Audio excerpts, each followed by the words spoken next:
Welcome to Real Nerds Podcast, unofficially the official podcast at Denver Comic Con 2014 and beyond.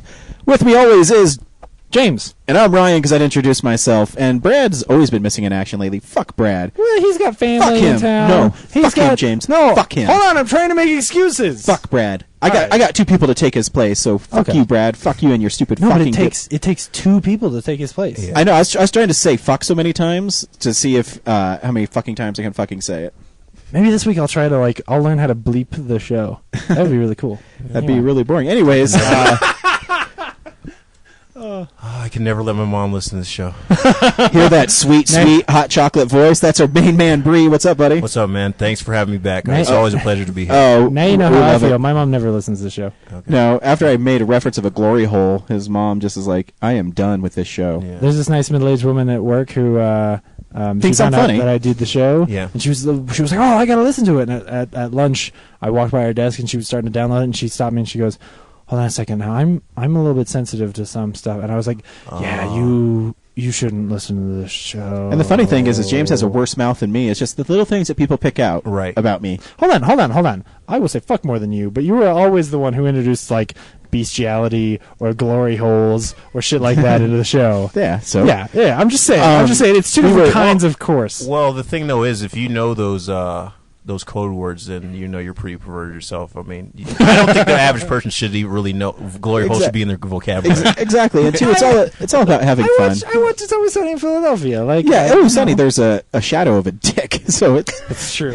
I mean, come on. I saw This Is the End, where I watched a demon rape a person. Yeah. You know, if I've seen some shit. If I show anybody, You don't know me, Bree. I've seen some shit in my life. at least the shirt doesn't show me on there, so I'm all null and void. You know. I do have to say, before we get to our special guest, Bree, your Christmas card cracked us up. Yeah. It's for people listening at home. It's a picture of Bree with Dan Myrick, director of Blair Witch, and Jeffrey Reddick, the writer and creator of Final Destination, and Bree. But that's not the funny part about it. In that he photoshopped Miley Cyrus in the background and sent that as a Christmas card. I loved it. So awesome. It is. Oh, it's so good, dude. So we're lucky we get Christmas cards from our listeners. Thanks, Bree. Thanks for coming back on. Cool. Thanks And making his triumphant return, the one, the only, Mr. Zach Eastman. What? I don't know how I got here. I was just unblindfolded, brought downstairs, and just told to sit in this chair. Yeah, you're never going to leave this basement. Yeah, no. Why did you guys take me away from L.A.? I was enjoying all the hot honeys there. You know, And getting raped. Yeah, I was anally raped Whoa. at one point. Whoa. Look, it's something we're not going to talk about until later You got on. so in the you got show. so comfortable with it, it's not even needed lube anymore. Yeah, no, it's kind of like a hole. It just kind of whistles out the back. So, I can swear all I want. I never brought that up. If I don't say fuck more than twice, then it's PG-13 still, buddy. All right? if I don't say fuck more than 500 times in a day, I get sent back to the fifth dimension. So I have to say fuck. Here's a funny fucking story about fuck. So I texted my father actually guessed that my wife was pregnant before you told him. Before I told him, because my wife used to be an alcoholic, and so she would. So anytime we'd go out, she would sit down and she's like, "Give me 5 beers and don't stop bringing them until I pass out." Right. And she's demanding at the bar. Exactly. And you didn't know her until later in college. You should have seen her earlier. Oh, dude, I have seen her so sloppy drunk, it's not even funny. Is it like the end credits of The Hangover? Like last night. No, it's. I'll tell you a story before I get into the. Oh, son of a. So we're I'm meeting. sorry, Laura. So we're meeting my father for his birthday or Father's Day. I don't remember which one, but we were meeting at Buffalo Wild Wings. It must have been his birthday, because she wanted to stop by Applejack and get my dad a special beer for his birthday. So after we get Applejack, my wife is hungover really bad. And she's like, "Oh my God, sorry, give me 1 second." And she ran behind the building and puked. And she's like, "Okay, I'm ready to go." And then she started drinking again. So I made that up. She's here right now. Hats off to you. I can't handle myself that way. But anyway, I'm surprised she hasn't hit you yet. she sat down and she ordered a soda water. And my dad says, "Hey, what the fuck is up with that?" And then my dad put it together that she was pregnant. So anyways, we're at lunch, dinner with my mom and her stepfather. And I text everybody else in my family. I included my stepmother with it. Mm-hmm. And my brother Steve sent something something said awesomeness or something like that, and my brother Alex said, "Hey, that's a new word, and how do you spell it?" And so Steve sent FUCKU, and he sent it, and my stepmother was in on this, and it only came up because there's a group text that my stepbrother Alex is her son, so his name came up first in alphabetical order, and so on her phone it just said Alex, and it said "fuck you." And so then my dad called and screamed at me about how every other word we use is is fuck, and he's like, "And you need to fucking knock that off." All right, Dad. You have the best family ever. Yeah, right? It wasn't until much Right now. like recently in later years my parents have been going like, dude, like, we don't fucking care what you do, Zach. You want to go walk out down the street, you can do it. We're done telling you what to do. Yeah. You'll talk to them on the phone and they'll just be like, Zach, did you fucking like did you like get your W fucking fours? And I'm like, what's that coming out of? Like, I'm sorry, I've just had a bad fucking day. Like, great. Great, fair enough. Great. I don't know why the hostility's coming towards me. It's always the ironic part is my father told. Well, he was telling me to tell my older brother to quit saying fuck, but my dad's always says fuck. So your father tells you like, okay, Dad. Sure. It's like your dad telling you like, don't smoke pot. Yeah. Anyway, son, don't do it. But if you're wondering what us jackass clowns do every week we go see a new movie and we podcast our experience of the world. This week we saw Jack Reacher. Wait, I mean, Jack Ryan, Shadow Recruit. I was gonna be like, no, that is not the movie we saw, Ryan. Starring Chris Pine. He has a sexy voice. He does. He does. It's always like I can't even do it, but it's pretty sexy. But according to Stephen Tobolowsky, he's like one of the nicest people. He seems like a nice guy. Yeah. Oh no, I absolutely. mean, he's Captain Kirk. Come on, that's awesome. I'm pretty sure he wouldn't throw a beer bottle at me. I'm guessing not. No, he just something about his smile. You just look at him and be like, that guy's a nice guy. Yeah. He's a good guy. I'd take a hug from him. He's got a warm smile. You can Oh, trust hug it. nothing. Give it a hug. You know, I would give him a hug. Dude, And he I wouldn't would, even and he's such a nice guy, he'd accept it. Oh yeah, there you go. Yeah. And he'd He's give such him a nice guy, hug. He would accept a hug from even me. right after he- turning over his shoulder and going, security? Yeah, no, he'd give him a hug, and then he'd slowly push him away and say, "Live long and prosper." And I'd be like, that's not your character. Why would you say that? What the fuck? And he would go, shut up, James! and then when James was all befuddled, he'd be gone. He'd say, "Oh, he got me." So Chris Pine was just gone. at the end of the show, we will review that movie after we play the trailer. We'll tell you if you should see it or not. We're also going to talk about comics. James has a comic for us this week. I do. And movies we saw, box office numbers, real news. What am I forgetting? I think that's everything.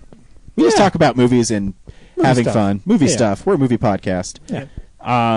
Yeah. We usually start with fan mail, but we don't have any fan mail. I don't think so. I don't think so. Everybody was burnt out because they sent us in for Film Explosion. Yeah. We got a bunch of stuff. I will say a couple things. Make sure if you are in the Denver area, February 28th through March 2nd, go to Anime Land Wasabi, which is at the Crown Plaza DIA. We will be there. I just talked to the lady there, and we will have press credentials. And I'm hoping I can get Liam McIntyre on the show. If you don't know who Liam McIntyre is, he is Spartacus on Star Spartacus. That's awesome. And I love Spartacus, so I'm going to say, dude, tell me by Jupiter's cock. That's all. Dude, I'm going to bring my iPhone up to him and it says, by Jupiter's cock, you're listening to Real Nerds Podcast. That would be so freaking awesome. That would be pretty cool. That would be awesome. If you do it, like, I'll just like immediately start donating like $500 as much as possible Sweet. to the show. Sweet. That's all we needed to do to make money. Oh, Yeah, man. dude, I love sports. Even like diligently Spartacus is working for 2.5 years to make a good show, and then all we needed to do was get a famous dude to say something with a bad word in it. And we're set. Dude, I live for bad words. Dude, I keep on forgetting to tell Brad. He promised to put up our Jonathan Tierson interview really soon. But we have a little soundbite from Jonathan. Says, "This is Jonathan Tierson. Oh, You're yeah, listening that's to right. Real Nerds Podcast." Shoot, yeah, we Does got he to do cut that up. does he try to imitate Angela right afterward? No, he's good. I saw that photo you posted of him. Yeah. Is it a spoiler or? No. Oh no, It's it's a online. picture of him in short shorts, and Yeah. I wanted to post a comment, but I just like I can't do it because I don't want to make a joke. This is literally the best image I've seen all day. So I'm like, how did you get Ricky to put on short shorts?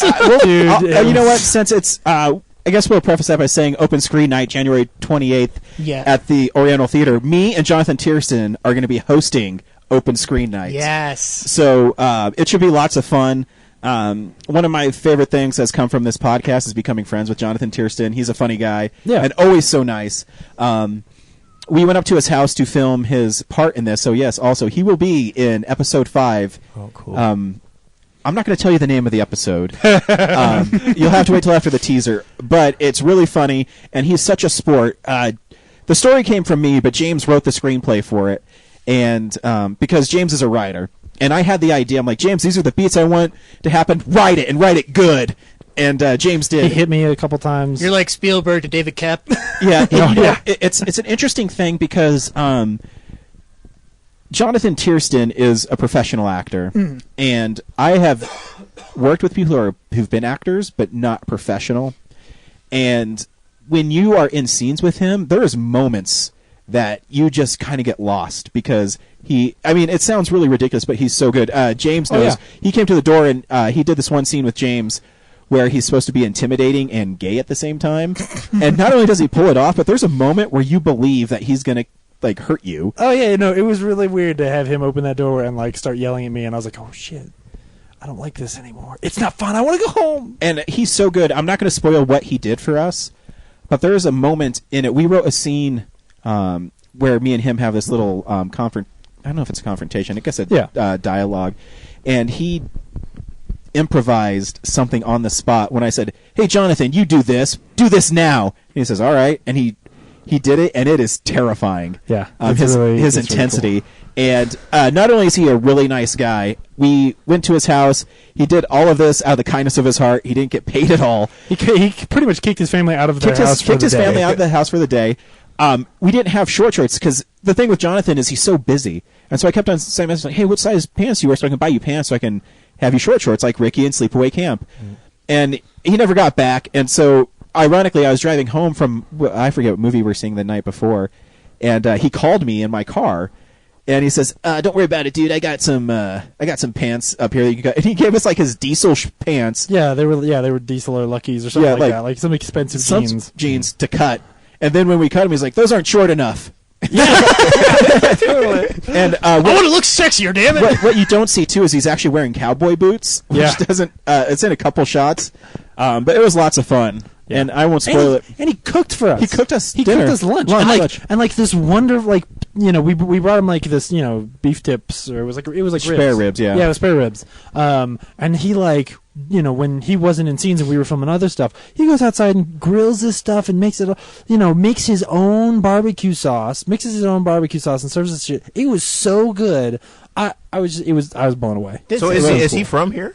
He lives in Fort Collins. Oh, okay. He's not from here. He's actually from New York. He went to NYU. Okay. He was in Sleepaway Camp was his first movie. He did really good in that, and he got some exposure. He was in an after-school special that won a Dame Time Emmy, and then he became really disenfranchised with becoming famous because he was starting to get a little famous. Right. And so he pulled himself away, and he focused on music for 20 years.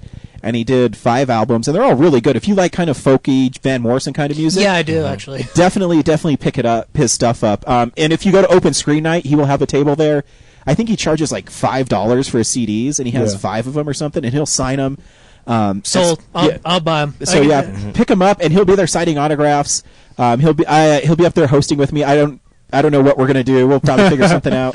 What he doesn't know is I'm going to come to Open Screen Night dressed as Angela. Sweet. You know what? He'll love it because that would be awesome. What's cool about JT is he's such a nice guy. He's really open, and he doesn't and he's really honest. He has actually 2 of my favorite interviews we've ever done because I could ask him any question, and he wouldn't bullshit it. He'd say, "No, we had problems on the set. It was horrible." Right. I remember, and so then when he got done with the 5 albums, he got back into acting kind of by accident for this movie called The Perfect House, which is a horror anthology. And he did that, and now he's kind of developing a few more projects, and he's finishing work on his 6th album, I believe it is, or 7th. So he's doing a lot. Yeah. And his wife is super nice. His kid is really cute. Oh, he's adorable. And that they opened up their house is great. Yeah, it was really cool. So it was a fun day. January 28th, Open Screen Night. I think tickets are $5 at the door. Yeah, $5. I think Spencer and I talked because I just got back into town. I think we're bringing the boys' stairs over there. Nice. Awesome. So I can't wait to. I want to. I just want to shake his hand. Hell yeah. That guy just seems awesome, and just by the way you've talked about him, obviously, especially with the Alamo Draft House screening back in I think it was August, right? It's great. Yeah. Yeah, he just seems like an incredibly good guy, and he's a good actor. I don't know if I've seen his after school special, but I think I know which one you're talking about. Yeah, you can look for it on YouTube. You can find it there. But yeah, so make sure you come out and say hi to Jonathan. He'll be more than happy to. And I actually have memorabilia from our shoot that is signed by him. That I don't know how I'm going to give it away, but it's really cool. Yeah.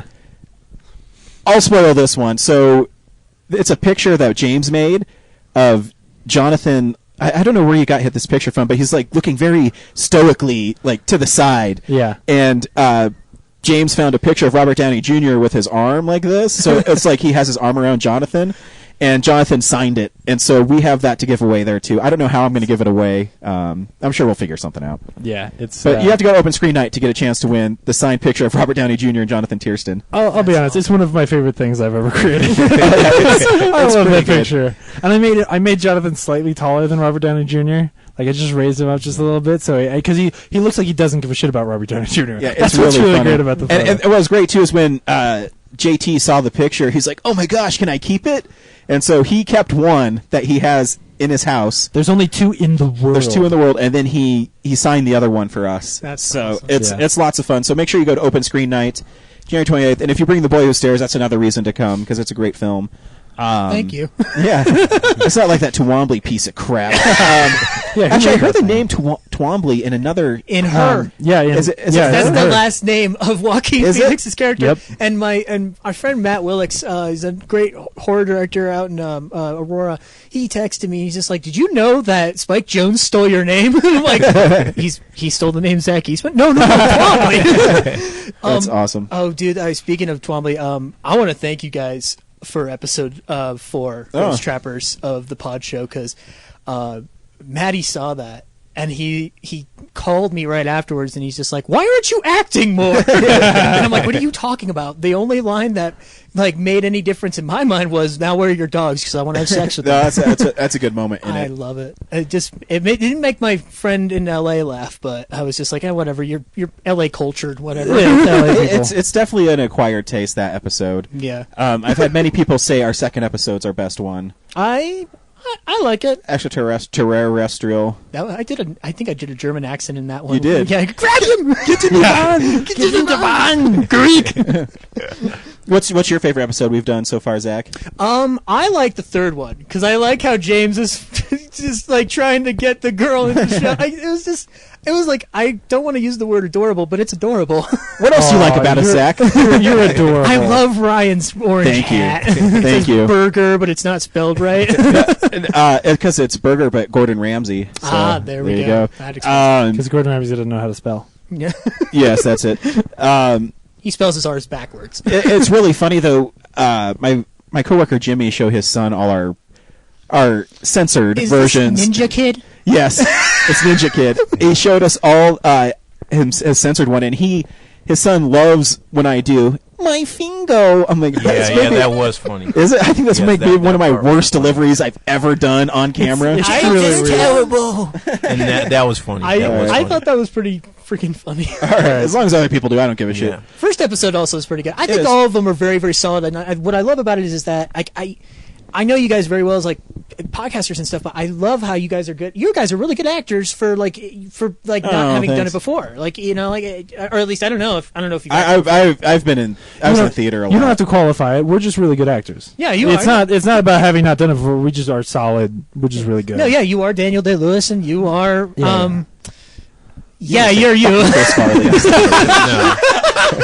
I was gonna go with Chris Pratt, but okay. Hey, all right, I'll take Chris Pratt.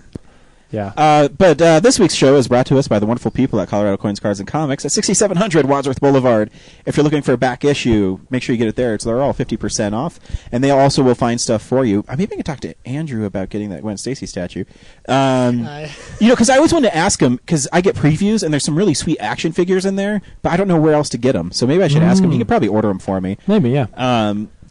I'm sure he'll find a way. Yeah, They always find a Colorado way. Coins, Cards, and Comics, they will hook you up. I'm so pissed right now because Mile High Comics, I really want to get Chuck Rosinski on our show, but some of their stuff they mark up so much, and I really want the Amazing Spider-Man 120. It's the issue before Gwen Stacy dies, and it's kind of hard to find. It's the Hulk versus Spider-Man. The cover is awesome, but I don't know why it's such a hard issue to find. Obviously, because it's before a major event.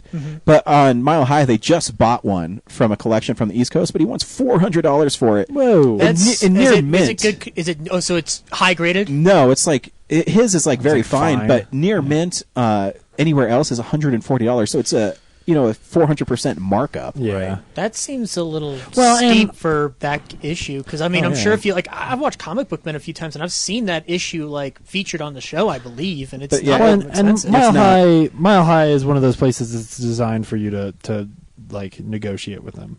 Like That's it's how they were a at place where Comic-Con. you would walk in and be like, oh, I'll give you $100 for it, and then they'll talk with you. Yeah, I mean, but that's the thing, they're starting it so high that it's hard to even talk to them. yeah. But I was really lucky the last auction they had there. I'm not a big fan of the Shocker, but I love his Romita covers when Romita did Shocker covers. Yeah. And so there was 2 Shocker comics in the auction that they're like $150 comics. I got each for $10.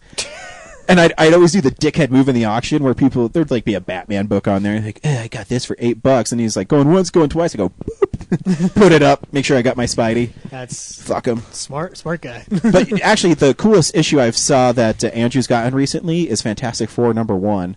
Is sitting in his case. It's a sweet. I'm not a Fantastic Four fan, but the cover is amazing. Yeah, and it's one of those ones. It's one of the.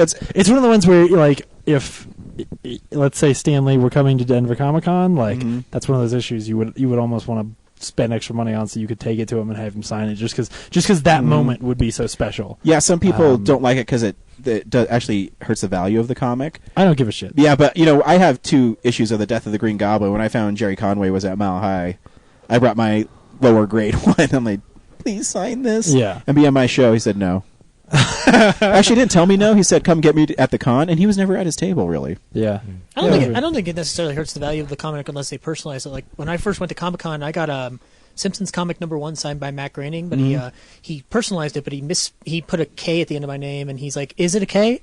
And I'm like, "No, it's not." And I didn't want to be mean. He's just like, "No, no problem." You just switched it up, and like, so I don't think it hurts the value of the comic if you like it personally, but if you're trying to sell it, it does. I mean, all my comics are unless worthless because I'll never sell them. Unless it is, exactly. Yeah, unless You're better than me. I just sold most of mine to start financing Walt Metagirl. So if I needed money, I still wouldn't. Hey Ryan, thanks for your recommendation of that Archie in the after. Oh yeah, no. Did you find a copy of it? Yeah, I got a guy down in the Springs to hold a copy for me. Escape Velocity Comics, and he held a copy for me. Went and picked it up, and awesome. I mean, it's a great book. Yeah. the Archie Zombie one. Yeah. Oh yeah. I've been trying to find a copy. The art in it is amazing, and it's so dark. It's great. And it's awesome that you found a #1, Right? Because the value hasn't gone up though. I've been checking it on Comic Price Guide. It hasn't gone up, but I know it's really scarce. Yeah. Mile High has a great variant of it though, where like Jughead Zombie is walking to a comic store and it has Mile High's logo in it. Oh, cool. It's pretty cool. That's sweet. But anyways, what do we want to start with, James? Let's get the little things out of the way. Cool. So James's wiener is the first thing we're going to talk about. Oh, you're the worst. I give up. How small is it? James, I'm in my own house. In my own house. you set it up. With my parents upstairs. This is the whole reason I set it up My to mom's come here. here. Yeah. Oh, Thanks, guys. I'm sorry. Well, go ask your mom how big your wiener is. She'll tell you have a big one. I'm gonna punch you in the face. That was wildly inappropriate. It was, yeah. Great. Did you want to? Welcome to bringing incest into the show. Hey, Ryan. Do you remember what the #1 thing at the box office was last week? I do remember what the #1 thing at the box office was last week. This is the box office stats. The #1 movie at the box office last week was Lone Survivor. Yeah. $38 million. Makes sense. 37.8, but nice job. Yep. Legend of Hercules at #3. 8 million. Yeah, almost 9. Almost 9. 8.8. Yeah, but nobody gives a shit. I have a really bad. Sometimes we were shooting a scene for Pacho Up season 2, and there's this part where I have to just tell Cougar where he can go do something, and we're talking about East Colfax, and Oh my god! I went on these weird, horrible things, just like I did with James right now. There's dog. Oh, I can't even do it. I love that joke. I love that joke so much. There's one. There's a dog that barks for no reason. I don't know. On Colfax. Yeah, on Colfax. There's just dogs that bark for no reason. It's chaos over there. And that there's snow and cum, and if you slide down, it'd be a Oh my cum gosh! slide. Oh, it's so gross. It was the worst thing. How I've did ever Cougar heard. react to it? He did pretty well, but I Near broke him the a end, lot. yeah. I broke him a lot. It's not hard to break him.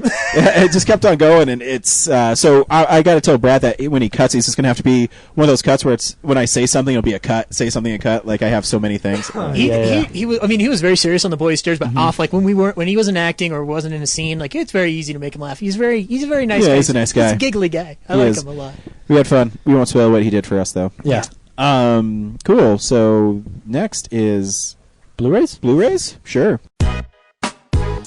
DVD releases and Blu-rays.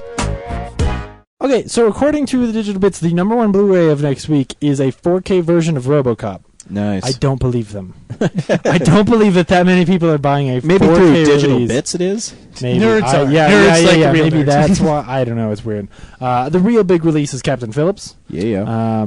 Captain I Overrated. might pick that up. Whoa. No, That's a good movie. I'm not a big Paul Greengrass fan, but I ended up watching it. I liked it. It was very Yeah. solid. Tom Hanks is great. If we're going to critique anything, it's the fact that is one of the worst Hans Zimmer scores in years. Well, he was working on Man of Steel, though. It is his Man of Steel. Like that's what's bad about it. But also, Blue Jasmine comes out this week, which I haven't seen it yet, but I've heard that Kate Blanchett's amazing. Yeah, I heard Yeah. too. See, here's my thing. I will not watch a Roman Polanski movie. no. This is Woody Allen. Yeah, I know. Oh, okay. But He knows the difference. Woody Allen is kind of the same thing. Is it? Yeah, So is yeah. it just based off I of understand the what you're whole? doing. Yeah, I don't think it's a cool thing where you sodomize a 13-year-old girl and then you run away to Europe, and then when they finally gonna extradite you, you cry like a little bitch and the Swedish government hide you. It's bullshit. I actually agree. Despite the fact that he's a solid filmmaker, I think Yeah, fuck Polanski is a him. little bit of a bitch. Fuck him.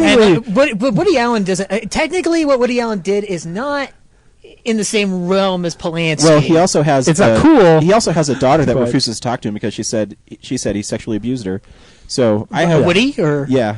yeah. There's But I mean, there's even- different stories. Not- Mia they're Farrow. not the difference is that Roman Polanski is was convicted. But also, she's changed her name because she's afraid of it. I'm just saying. Yeah, no, I understand. have a well, hard I think time. that he has a son too that won't speak to him either. I Here's- think he's in like politics or something. Here's the reason Yeah. why I don't watch Woody Allen movies is because I don't think they're always very good. You're a horrible. But this one, human being. I'm sort of interested in. I didn't like Midnight in Paris.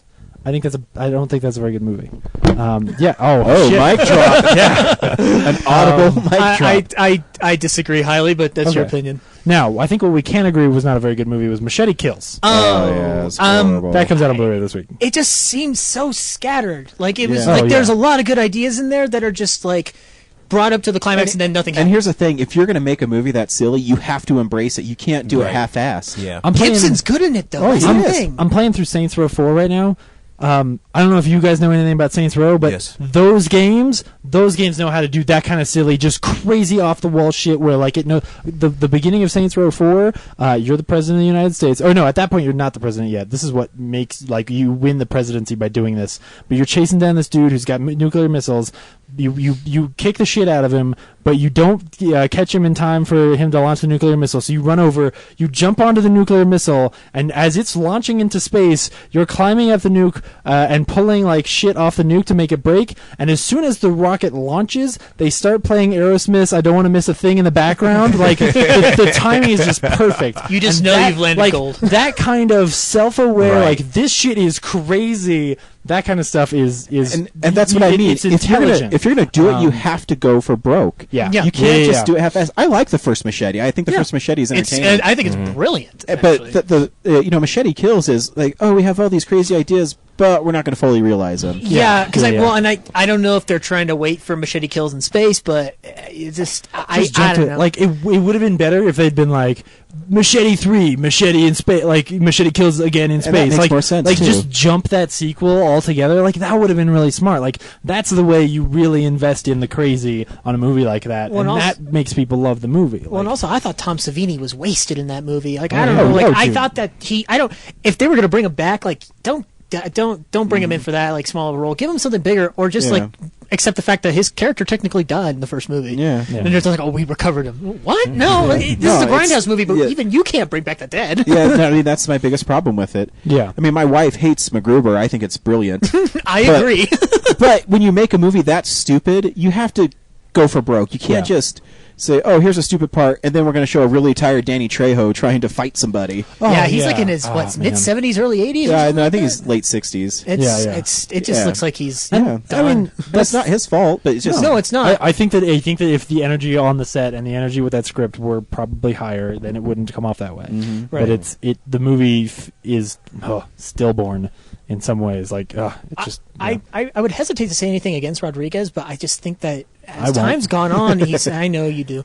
As time's gone on, he's just kind of like gotten lazy. Yeah. I don't know I if think it's he's lost lazy track. just so much as I think he's lost touch with, because I think he's doing that one man crew, which is why a lot of the visual effects look as bad as they But do. he can make cool movies when he puts Yeah. other people in charge. Like Predators is badass. Yeah. Yeah. But he's only the producer on it. He's giving his Troublemaker Studios to a talented filmmaker, and they say, "Okay, make a movie," and he does. Yeah. He needs to refine The that. visual it feels effects in like- Predators were way better than Oh, yeah. Machete Kills. It feels like Planet Terror destroyed him. Yeah. And I like Planet Terror, but I don't think he's done anything Oh, I agree. really solid since then. I Like agree. I would love for him to make a not El Mariachi, but something along those lines where he's really having fun and doing something different again. We will see what Sin City does, but I'll believe that movie when it comes out. yeah. I mean, technically it's slated for this year, so I don't believe that's ever August happening. 8th. Yeah, I just don't believe it. Lots of things are slated. Oh no, for that's Teenage Yeah. Mutant Ninja Turtles. I forget when. Yeah, but I Sin mean, City comes we out in read it September. during the film Oh, yeah. promotion. It's on the list for this year, Yeah. but it's not going to happen. And if it does that quick, I don't believe it's going to be any good. I'd like him to do something like The Faculty again. I love The Faculty a lot. Yeah. It's not the best movie he's ever done, but I think it's one of the most underrated films. I just on watched his- that recently. I think It's he, good, right? I think he needs to genuinely pull like a Red State and do like a romantic comedy or something. I think. No, I'm serious. I mean, like, I think he needs to stretch his muscles somewhere else and see if he can do something else, so that when he comes back, even if it's good or not, if it's complete shit, fine. But at least that way, when he comes back, he'll be like, "Oh, that's right. This is why I love this." Maybe he This can is make why I do Bridesmaids these too. movies." Yeah. And you know something like, Whatever it's not, I don't want it to be shorts. when Yeah. Sam Raimi did Drag Me to Hell, you could see his energy back in in filmmaking. Yeah. Exactly. Well, exactly. it's That's like what I it's want. the polar opposite between Spider-Man 3 and that. Like, Exactly. and Yeah. God, that goat saying you're gonna Oh. die. Oh bitch." man, we got to put up our Timothy Quill interview because Timothy Quill is the blacksmith. He's the from- guy who's like, I will fight with Yeah. you. You can count on my steel. Yeah. Or whatever. But My shield. he talks about Sam Raimi in length about Drag Me to Hell, and it's a great story. That's excellent. That's great. All right, so also this week, Bad Milo comes out on Blu-ray. So if you Yeah. want to check out, that's not a great movie, but Again, it's- another movie that doesn't go for broke. Yeah, exactly. Yeah, it's a movie that almost commits too much to reality, and it hurts it for it. But Yeah. it's interesting. It might be something that Yeah. if you really were in love with the idea, you should probably check it out. See if it works for you. In a World comes out this week, which is one of those. It's the Lake Bell movie that I really wanted to see last year, but of It's course I really missed. good, and actually I just rewatched it, and now it's made like I changed my top 10 to a top 11, because I wanted to include that film because I saw it. I did not know what I was expecting from it. I didn't see a trailer. Ended up being great. Lake Bell is amazing in the movie. Cool. There's a movie called Instructions Not Included, which is like a movie about a dude gets a kid or something. I don't know. I It's saw the highest posters for grossing it. foreign movie ever. Is it really? Yep. Really? Okay. Wow. Or I mean, Spanish movie maybe. Oh, I think okay. the highest grossing movie movie is Crouching Tiger, Hidden Dragon. Oh, probably, yeah.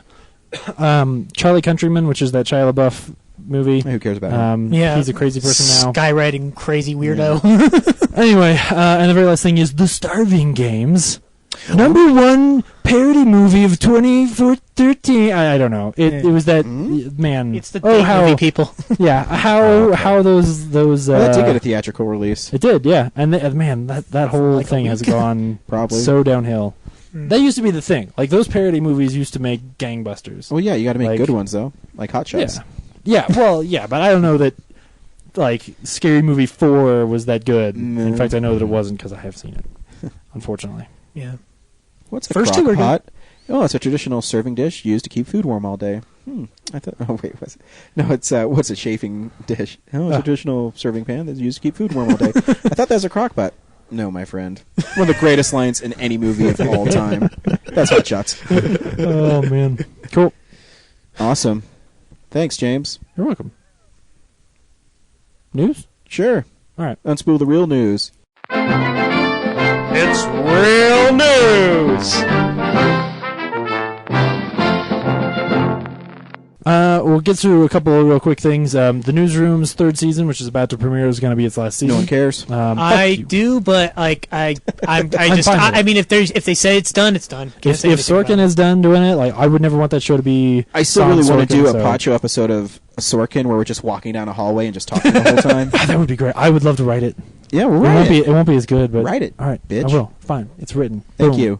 Okay. You're the writer. I'm Already, not. it's already written. And I want credit for coming up with the idea. All right. Fine. Thank you. Story by Ryan Frost, Inspiration by Aaron Aaron Sorkin. inspired by a fever dream by Ryan Frost. So Ray Weiss sort of leaked in an interview this week that he shot some Twin Peaks footage with David Lynch. Apparently, there's an anniversary coming up for Twin Peaks. Brian, have you ever watched Twin Peaks? Yeah, it's horrible. Like my mom loved the first season, and Really? the second season was not that into it because that's when it really gets weird. And I watched it because I was a huge Lost fan, and it got Lost got compared to Twin Peaks a lot. And so I watched it, and it's one of those things where I think if I had watched it at the time it was made, I might have gotten You'd into appreciate some. it a little more. Yeah, whereas now I watch it and like it seems so overacted, and not Yeah, Ray Weiss. I don't want to say bad things about Ray Weiss, but like some of the women in that movie are like when they would pretend to cry. I was like, oh, are you kidding me? It I was just so can't stand David sappy. Lynch. It's David Yeah, Lynch's I don't- style, and I don't always like him either. I mean, I love Elephant Man, and I like Yeah. Eraserhead. Twin Peaks, I love, but I don't. The second season, the reason is they wanted the network wanted him to reveal spoilers. They wanted to reveal who killed Laura Palmer right away because Yeah. they wanted to try to move it along, and then he got rushed, and then it got canceled, and then Yeah. they released a prequel/sequel movie that totally blew, called Fire Walk with Me. Yeah. I don't know. Like I'm up and down about Twin Peaks. It's great visually, but you're Yeah, right. like the he- acting's a little Yeah, strange. The whole idea of like driving a show on just what seems like random mysteries, I think I like that. That's not what Lost is. It's not random mysteries. There's something going on. Anyway, but JJ has a plan. yeah, Live it's together, a weird die thing. alone. I don't know. I wanted to bring it up. The only piece of news that has made me excited about a Batman TV show came out this week, which is that Donald Logue is going to be in it. He's an actor who he pops up every now and then. He's the main guy from Terriers. He's great. I love him. He's in Blade. He's the Yeah, dude I with know long who he hair in Blade. Yeah. He's fantastic, and he's playing a person I don't know. Harvey Bullock. Harvey Bullock, who I don't. You don't know who that is? No, Harvey I don't. Bullock was is gonna say. the guy. He's that in the animated series. Is that big fat guy who looks like he's eating a sandwich Yeah, all the you time? always think he's a corrupt cop, and then they have that one episode where Oh, he's yeah. the good guy. Oh, Yeah. dude, that's awesome. Yeah, cool. Even more excited. You now. missed the David O. I Russell hate the news this week? Batman. No, I did miss the David O. Russell. It's What? another one of him being an asshole. I'm surprised you missed it. What is it? He I'm excited. He compared Jennifer Lawrence being in The Hunger Games to being a slave. What? Yeah. David O. Russell said that. Yeah, and he says, What? "Oh, I guess people didn't get my joke." Yeah, because it was stupid. Yeah, he's an ass clown. Oh no, he is. he He just- makes good movies though. He Shut does make up. good movies, but he kind of looks like Christoph Waltz the early years, so I just can't get that image out of my head. Yeah, I'm surprised you missed that. No, yeah. and I also didn't see Michael it. Douglas and Ant-Man. That's Yes. awesome. Oh yeah. I'm No, behind you're right. this. I did. And then, but what I loved reading about it is Michael Douglas says, "I've always wanted to be in a Marvel movie. Robert Downey Jr. has made it cool for A-list celebrities to be in comic book movies." Yes, I agree. Because they've realized, see someone like Hugh Jackman, who was virtually unknown, stars Wolverine, and now he's one of the biggest movie stars in the world. You have Robert Downey Jr., who came back from career suicide, basically. from Cuckoo Land. I mean, you're talking about a guy in Robert Downey Jr. who on Gothica had Joel Silver wanted him so bad in it, but the insurance company wouldn't insure him. So Joel Silver said, "Well, if he went to Robert. He says, hey, this is your one shot. If you ruin it for me, then no one will ever hire you again." He showed up on time, sober. Learned all his lines, met his wife on the set, and then he just changed his life. So it's really interesting. Yeah. And now there's the stigma for comic book movies now is, I get to be in a sweet movie. It's going to make tons of money. People are going to know who I am. I can parlay this into doing the movies I want to do. Yeah. Where before, I'm too good for a comic book movie. Not saying Michael Douglas would never, but I'm just... Well, I mean, if it was, even if he didn't already win an Oscar for Best Picture, that's kind of the motivation for Ben Affleck playing Batman. I don't know if that's the direct reason, but it seems like a logical Sure. Yeah. point. Yeah, it's cool. Yeah, I'm all in favor of it because it now explains what Ant-Man's going to be. It's going to be that's why I was wondering why Edgar Wright said it was going to be a heist movie, and they didn't reveal that until later. Yeah. Now it makes sense. Because then, when they said Paul Rudd was Ant-Man, they didn't really tell us who, and then They didn't tell us which Ant-Man. Now that we know that he's Hank Pym, it's like, oh, okay. So this is a heist movie. if he's like an old asshole who beat his wife a lot, and they've got to go steal the Ant-Man suit from him, yes, I want that movie. Like this Hank Pym is a dick. Yeah, Hank Pym is a horrible person. Oh yeah, he's bad. Like, yeah. So I think that's really cool. Do you think they could ever have Gary Busey in a Marvel movie? They got Nick Nolte. It's almost the same thing. Yeah. They could Gary have him Busey in a is Batman Thanos? movie. Mad Hatter. I don't know. Yep.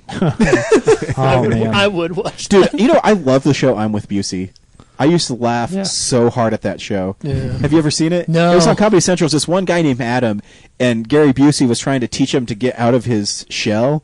And so he'd take him on all these like weird adventures and make him like. There's this one episode where he forces him to stand on the edge of his patio that goes down a cliff.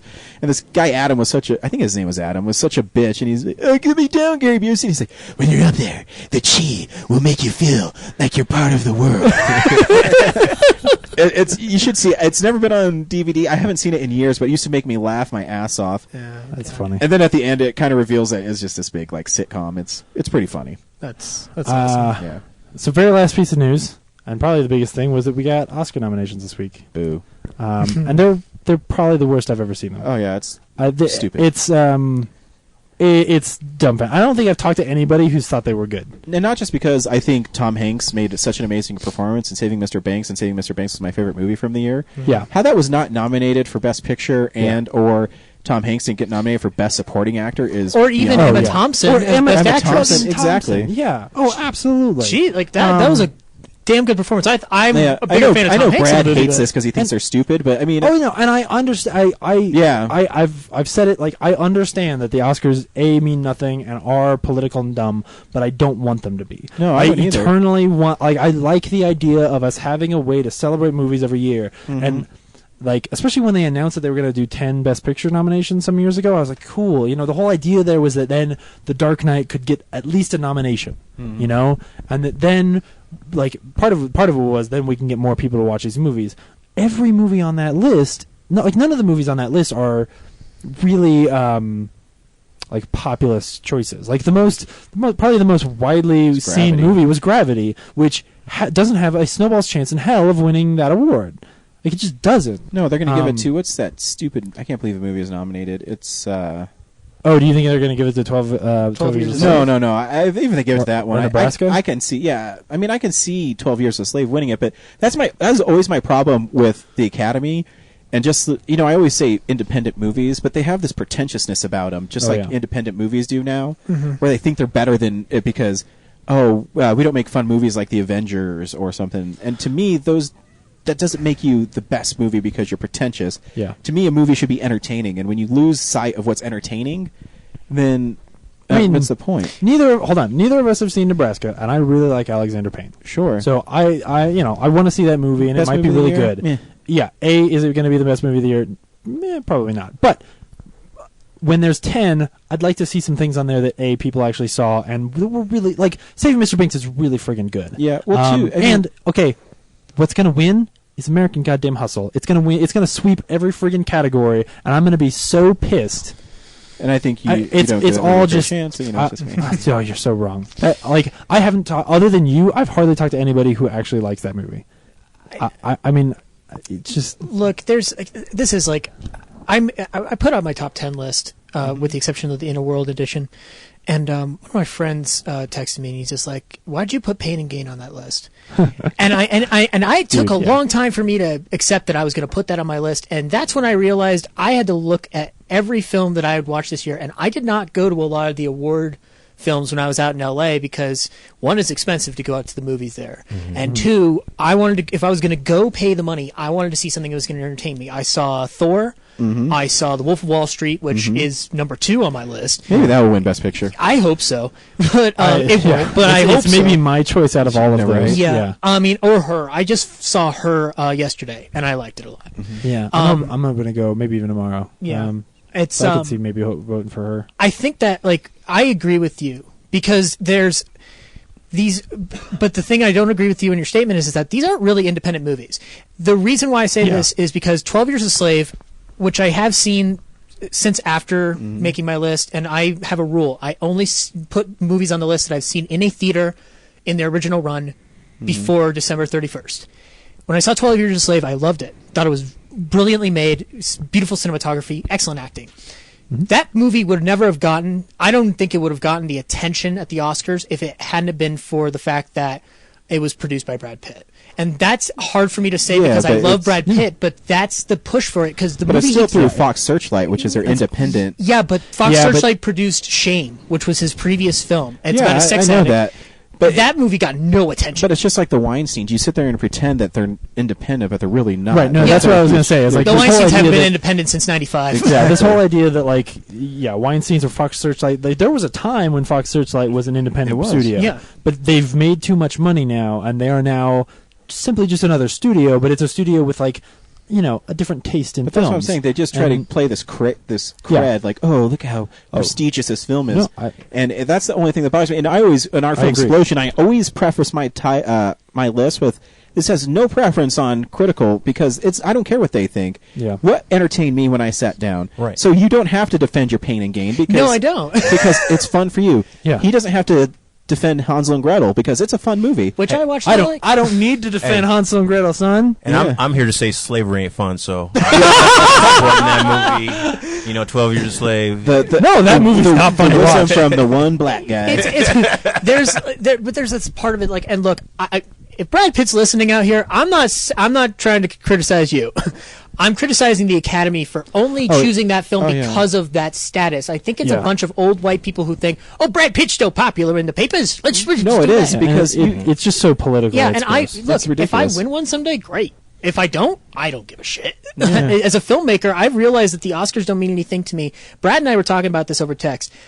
I want people to just watch the movie. Yeah, it's all. I want them to be entertained. I don't want there to be a stigma of I have to overperform. Walt Met a Girl is a straightforward homage to Mel Brooks in a lot of ways. I don't want people to like try to look at it too critically or like overanalyze it. I want people to just go like, it's a fucking movie. Watch the movie, and enjoy have fun. it. Yeah. That's how The Boy Who Stares is. It's much more darker than Walt Met a Girl is, but watch it. And if you didn't like it, come up and tell me or message me. I'll accept it, and I will say, okay, let's talk about this. Let's engage discussion. A good movie should engage discussion or entertain you or whatever, but it shouldn't be about who gets the biggest gold dick at the end of the day. Let me throw a couple more little things out there. West of Memphis is not in the best documentary section. Well, it was released in 2012. Technically 2012. Oh shit, you're right. Yeah. Oh, you're right. Okay, good. So that one's not so bad. Yeah. But it wasn't. And also the other film that got nominated was Paradise Lost 3: Purgatory, which was pretty much the same kind of subject matter. Yeah. Inside Llewyn Davis doesn't get any best original music, which I can't believe. Rush is nowhere on this list. Which, especially for Ron Howard, who is usually an Oscar baby, like, why is he not here at all? The Oscars don't like Richie Cunningham anymore. I'm Ron Howard. And then here's the real kicker: American Hustle is going to win Best Costume, and everyone in that movie looks like a caricature. And when you compare it to Rush, where that movie looks like real people, and it's not even nominated, oh man, that one just kills me. Yeah. This list is it's gross. I think it's man. Everything that I loved from this year is not here, and everything that I thought was mediocre is here, and it feels like it's here for political reasons, and it's just dumb. Yep. Well, I haven't seen American Hustle yet, but I didn't hear that much about Christian Bale's performance. He's good. He's good? Oh, everybody in that movie's good. Okay. Yeah. I have nothing. I was telling James, Everybody in the movie performs really good. It's just a piece of shit movie. Whoa! I have missed the one biggest thing that's missing from this movie, and I found it because it's in best cinematography is Prisoners. I know. But is anyone else nominated for that movie? Hugh Jackman is not. Hugh Jackman is not nominated for that movie anywhere. Dude, not even Jake Gyllenhaal too, who is just as good. Yeah. Or Terrence Howard. Like, at least throw him a best supporting. No, I don't want to give Terrence Howard that scene where Jackman is yelling at Gyllenhaal in the car. Are you kidding me? That's. I like Wolf of Wall Street, but there is no way that Terrence Howard is not better than Jonah Hill in Wolf of Wall Street, or Michael Fassbender in 12 Years a Slave. Like Terrence Howard, and yes, he's been a dick this year and needs to keep his mouth shut. He but needs his some more performance time. is fantastic. If you're at least going to throw that movie one acting nomination, you throw it to him. and he's just nowhere. It's insane. It is insane. You mess with RDJ, you mess with the world. You do. Yeah. No, it's bad. Anyway, now I vented and we cannot talk about this ever Cool. again. This is the stuff we've been watching. So, yeah, this is the stuff we've been watching. See, this is the fun part of the show. Yeah, this is where we get man. to stop yelling at the Oscars. I watched some fun stuff this week. Me too. I watched. I told luckily my wife is very understanding of my impulse buys. I bought Scream Factory is this division of Shout Factory which focuses on sci-fi and horror, but like lost gems, Like kitsch stuff. Yeah, like, exactly. really good. And what they really do is, I talked about Day of the Dead last week. What they do is they take a comic book artist, they make a new poster, and which is really cool is when you pull the slipcover off, you can reverse it and put the old poster on it. Oh, cool. So you have the new and the old. So I had this big itch to go get a bunch more, so I bought 6 of them this week. Oh, shit. I only had time to watch 3. The first one I watched was The Howling. I don't know if you have ever seen The Howling. Howling 1? Howling 1. And Everyone should watch that movie. that is an unusual movie. Tonight, I'm going to tell you. Yeah. But it's still kind of fun. Yeah. I mean, I can't describe it to people. It's a werewolf movie. But it's, like, insane. It is insane. But it does have some. Doesn't it kind of sometimes? It kind of seems like a musical sometimes because don't they have bands in there playing? Wasn't there a scene in no. there? Okay, There might be a Howling with it in there. Okay, all right. The Howling series isn't known for its wonderful sequels. Wrong But movie. it's directed by Marsupials is Joe. not a good movie. It's directed by Joe Dante, who went on to make Gremlins. And I mean, the film is tongue in cheek almost all the way through. It deals with a reporter who is confronted by a werewolf in L.A. who is killing a bunch of people, and he's infatuated with her, and so he takes her to like some sex arcade, and she has nightmares about it, and then she's told to go to this place called the Colony, which the psychiatrist recommends to her, and it turns out everyone in this colony is a werewolf, and it does have one of the greatest werewolf transformations on screen, though. But yeah, it's violent. There's I need to boobs watch in it a lot. Yeah. Definitely worth your time. It's worth your time. It's fun. I mean, it wasn't on my list of 100 favorite horror movies because I don't know. I mean, it's still fun though. I haven't watched it in a long time. It's fun to watch again. I'm never really scared by it, but No, I think it's more like a creature feature than It anything is, else. yeah. And there's a cool part where this hot chick chops off a werewolf's arm. That's cool stuff. Yeah. That's what American Hustle needs, I guess. I guess it is, huh? The second one I watched was Halloween 2, which picks up right at the end of Halloween. It's actually written by John Carpenter. Apparently on a big pack of Coors Light. Yeah. Well, the story with that is I was watching the special feature or the documentary about it, and after the initial success of Halloween, they wanted him to make Halloween 2 right away. Yeah. And he said the only way I'll make Halloween 2 is if you let me make a movie I want to make first. It was called The Fog. And it's called The Fog. Yeah, And- very good movie. I like that. And they said, okay, sure. And then then he backed out, and so the producer. This is all in this documentary. It's really cool because sometimes they don't. This is the Shout Factory one, right? Yeah. I've heard that this is a really good documentary. Yeah, so the producer who's on it sued John Carpenter and Deborah Hill for not producing Halloween 2 right away. And so then John Carpenter's like, fine, fuck it. And he wrote it, the script, and he turned it in, and they hired some other guy to do it. And it's actually not that bad of a movie. It picks up right at the end of Halloween. It has some great Steadicam shots. I mean, I think the first shot in Halloween, the Steadicam where, it's young Michael going up the stairs and stuff. Yeah. This movie's first shot with Michael repeats it, and it's about 10 minutes long, and it's him walking through an alley and trying to get away, and you see in the background, I shot him 6 times! Yeah. Got him in the heart! yeah. Great Donald Pleasance. He's inhuman! And the movie's good. I mean, it's your typical slasher stuff, but Well, what's funny about that film, I'm sorry, I don't want to interrupt, but the please funny do. thing about the slasher element of it is that the first Halloween is not necessarily a slasher movie. It's much more like in the vein of Psychological. Psycho. Yeah, Yeah. This one is where they start getting into that slasher yeah, but element. they also this one too. There's a couple instances where the blood's a little over the top, but it's more suggested. There's a part where he stabs this girl with a scalpel and lifts her up, which is pretty gruesome. Yeah. But there's really no blood in it. It's all by shadow. It is, and it's. I think it's actually really well made. Yeah. Oh yeah, it's still suspenseful. Yeah, no, I think it's well done. I mean, there's That scene where Laurie's in the car. Oh, yeah, it's great. That's tense for me. yeah. The it's whole great. for me, the Halloween series never. got cheesy like all the rest of the horror movies. I mean, I think that Halloween. I don't know. is, 5 and 6 are pretty bad. Well, 5. I don't. Yeah, they, 4 is one of my favorites. The cheesy ones haven't stood out as much as other movies. I mean, I guess, yeah. just think that other horror movies have gotten less scary as time progressed, and Halloween still sticks in my mind as one of the.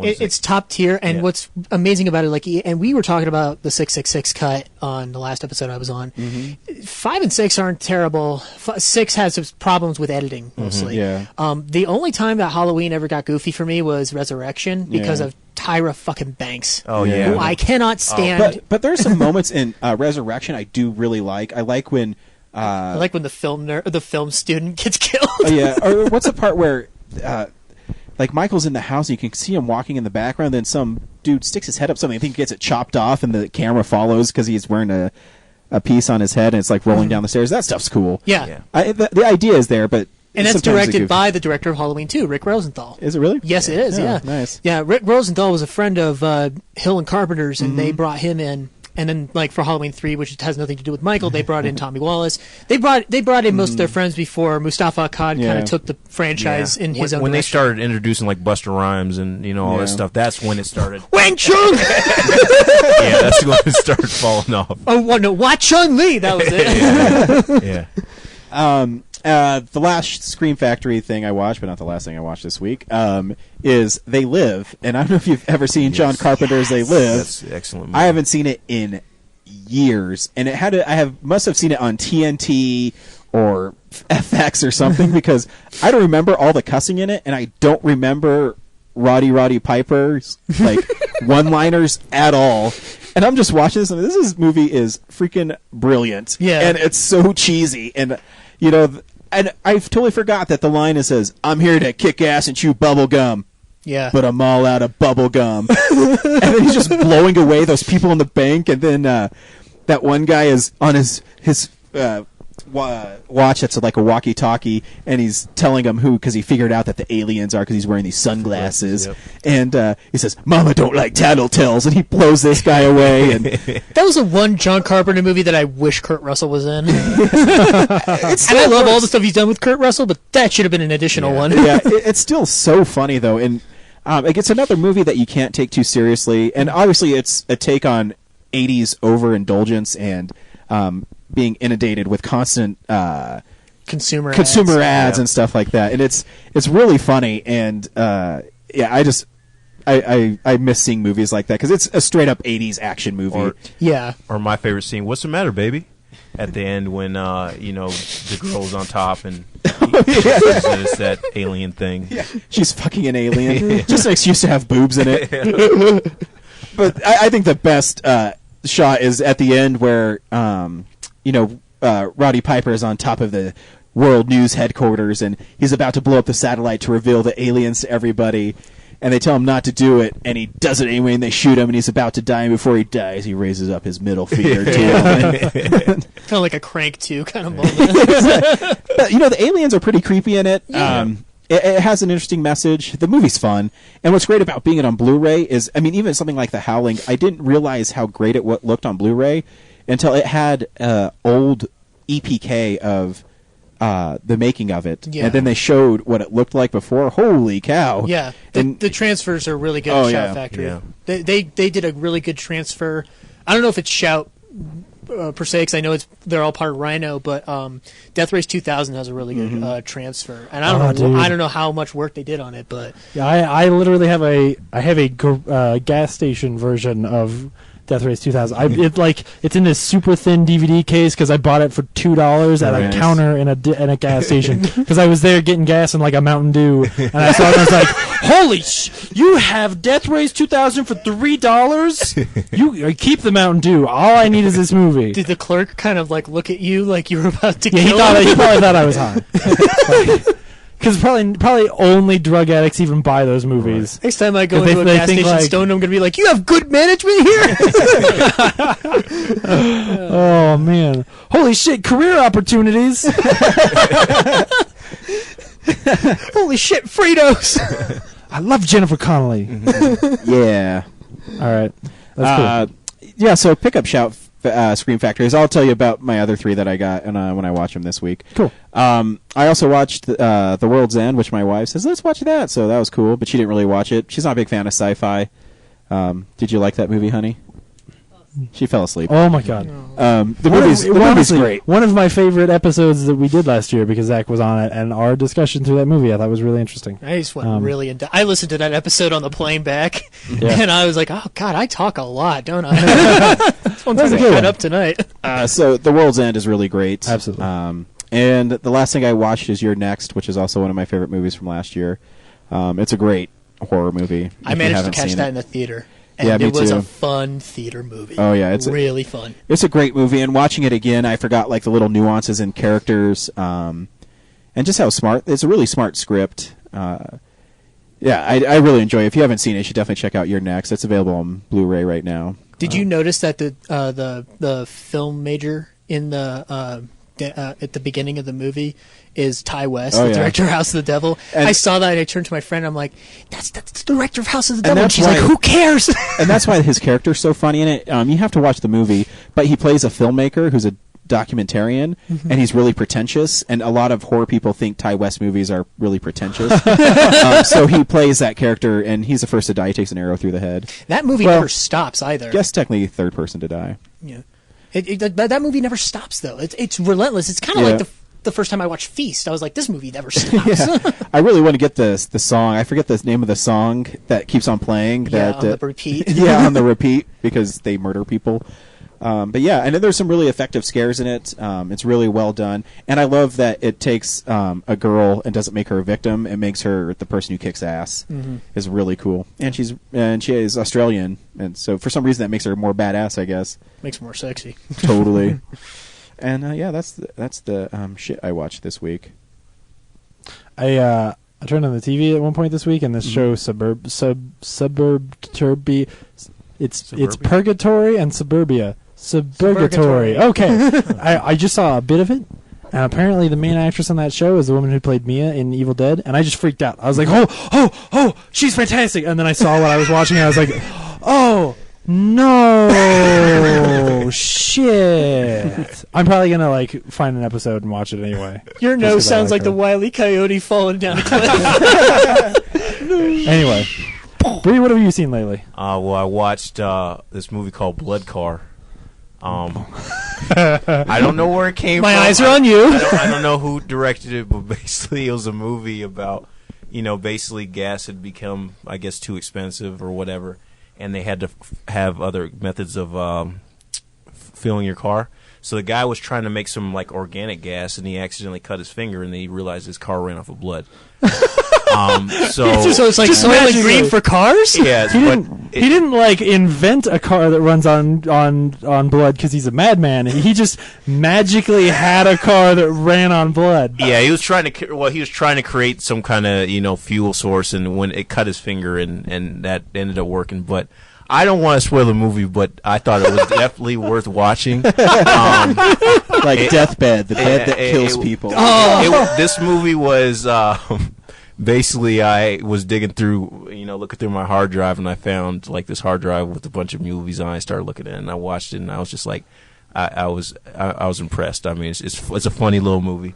I finally watched with my mom Pan's Labyrinth. Oh, dude! Did you cry at the end? Because I always cry at the end of that movie. You know what? I didn't. I did get teary eyed, but I didn't cry too much because I was glad that the girl made it back to the world where she didn't have to suffer consequences like we do, death and all that stuff. And I don't want to. And then that's another. No, I just mean did she really, or is she just dead? I don't want to spoil it. Watch That was a good movie. That was a good movie. Definitely a good movie. It's a great movie. But my mom afterwards was like, I can't watch anything else like that. We gotta watch something more lighthearted. So we ended up watching Attack the Block right after that. Hell yeah! So nice. I really like that movie. And now it's slipping my mind. There was something else good that I watched. Crap.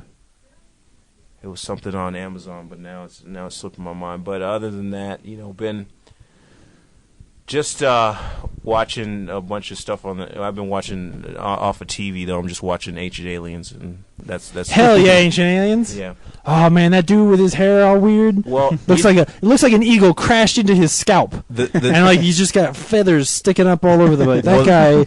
Oh. One of the things on there though, I wish they would actually make some kind of films though showing the depictions of some of that stuff that they talked about on Ancient Aliens. It's crazy. Yeah. Well, because it's just crazy people. Well, no, but one of the parts that I really liked though, when they said basically introducing the Grim Reaper.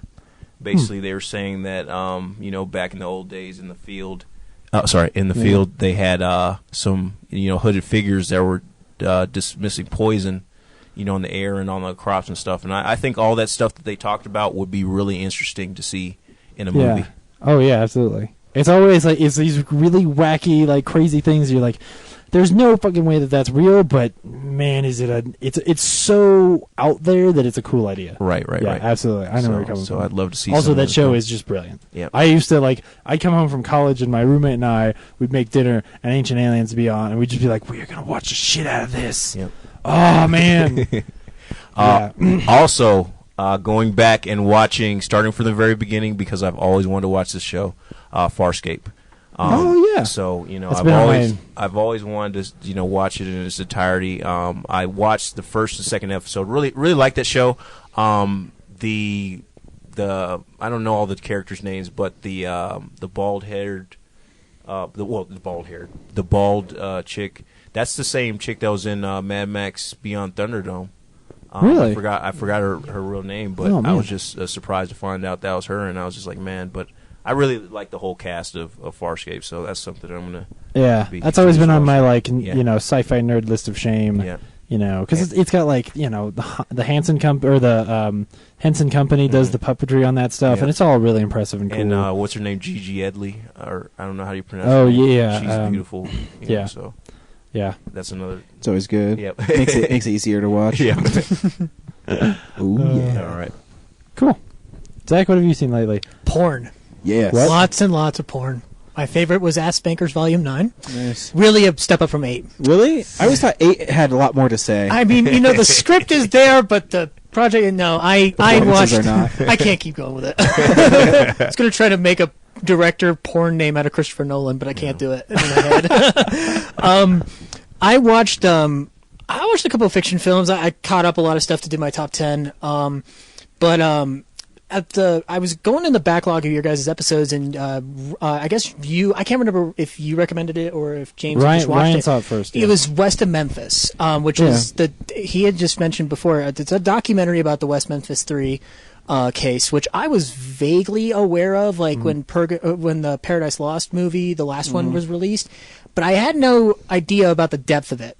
After the movie, I was just blown away by what the fuck happened here? Yeah. And it was a constant look of on my face. So I ended up being haunted by it. So I ended up watching Paradise Lost 1, 2, and 3 in a single viewing, and that's 7.5 hours. I only peed once. Man. It's Bruce Sinofsky and Joe Berlinger, who were the directors of the Paradise Lost films. I was amazed by their coverage of it, and how it's just like documentary filmmaking 101 is literally right there. Like the Malaise brothers, all that influence is in there. It's just literally just watching stuff unfold naturally, as opposed to trying to force a point of view in there. Eventually, the first one is just strictly the court case, because those movies, if I'm not mistaken, those documentaries were made more while the story was actually going on, right? Well, yeah. I mean, obviously, the first one I think was a little bit after, but it wasn't like West of Memphis. Now that everything is over, it's more it goes back retrospective. and really, pours through that case. It's kind of like a cram session on it. Yeah. And the first Paradise Lost is the court case, and they originally went out to film a documentary about what they thought was 3 guilty teenagers, and it was like this American version of River's Edge, if you will.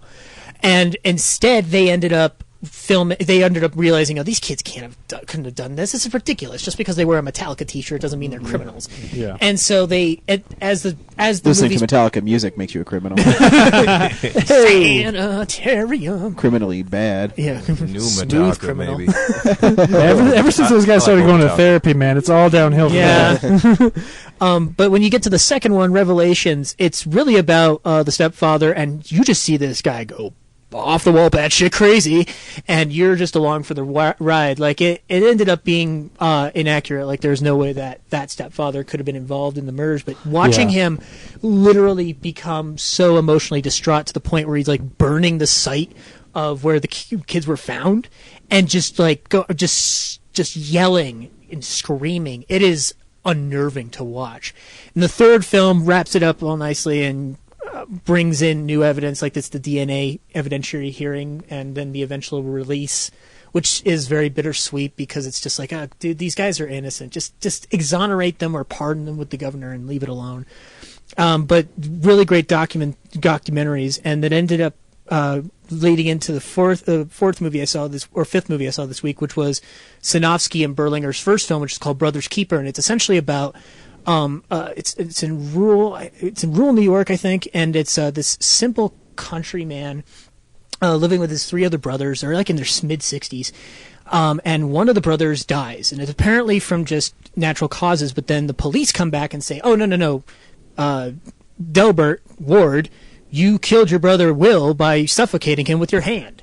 And it doesn't make any sense why he would do it, and you just start seeing the difference between what New Yorkers think of simple country folk and how country folk actually are. And it's a weird like separation between like how stupid people can be to stereotype and stuff like that, and also just how this community gets around one person. It's I think that all four of those films by Berlinger and Sinofsky are documentary 101. But the only other thing that I saw this week was Machete Kills, and I think I've already said enough about that. I'm still going to go see Machete in Space. Oh yeah. Partially because I think Alexa Vega has become very hot over the years. I think it's weird how Robert Rodriguez uses her now. Yeah, no, exactly. Like, yeah, there's It's all Woody Allen-ish. Yeah. Oh, I brought it back. I don't know what Mexican Woody Allen sounds like, but now I got it. Oh wait, we could just talk to Andrew Bueno. He's the first one to say it. That's pretty good. That's not entirely inaccurate. I can see that. Yeah, no, he does that. Yeah, absolutely. So, Cool. Oh, and I did see Lone Survivor. Oh, I'm split between you two because I think it's a good movie. I think it's fun to watch. I don't think it's the best kind of war movie ever made, but I'm surprised that it got a WGA nomination for Best Script because I'd have to imagine most of that is just description of roll. I imagine Peter Berg wrote and then they rolled down a hill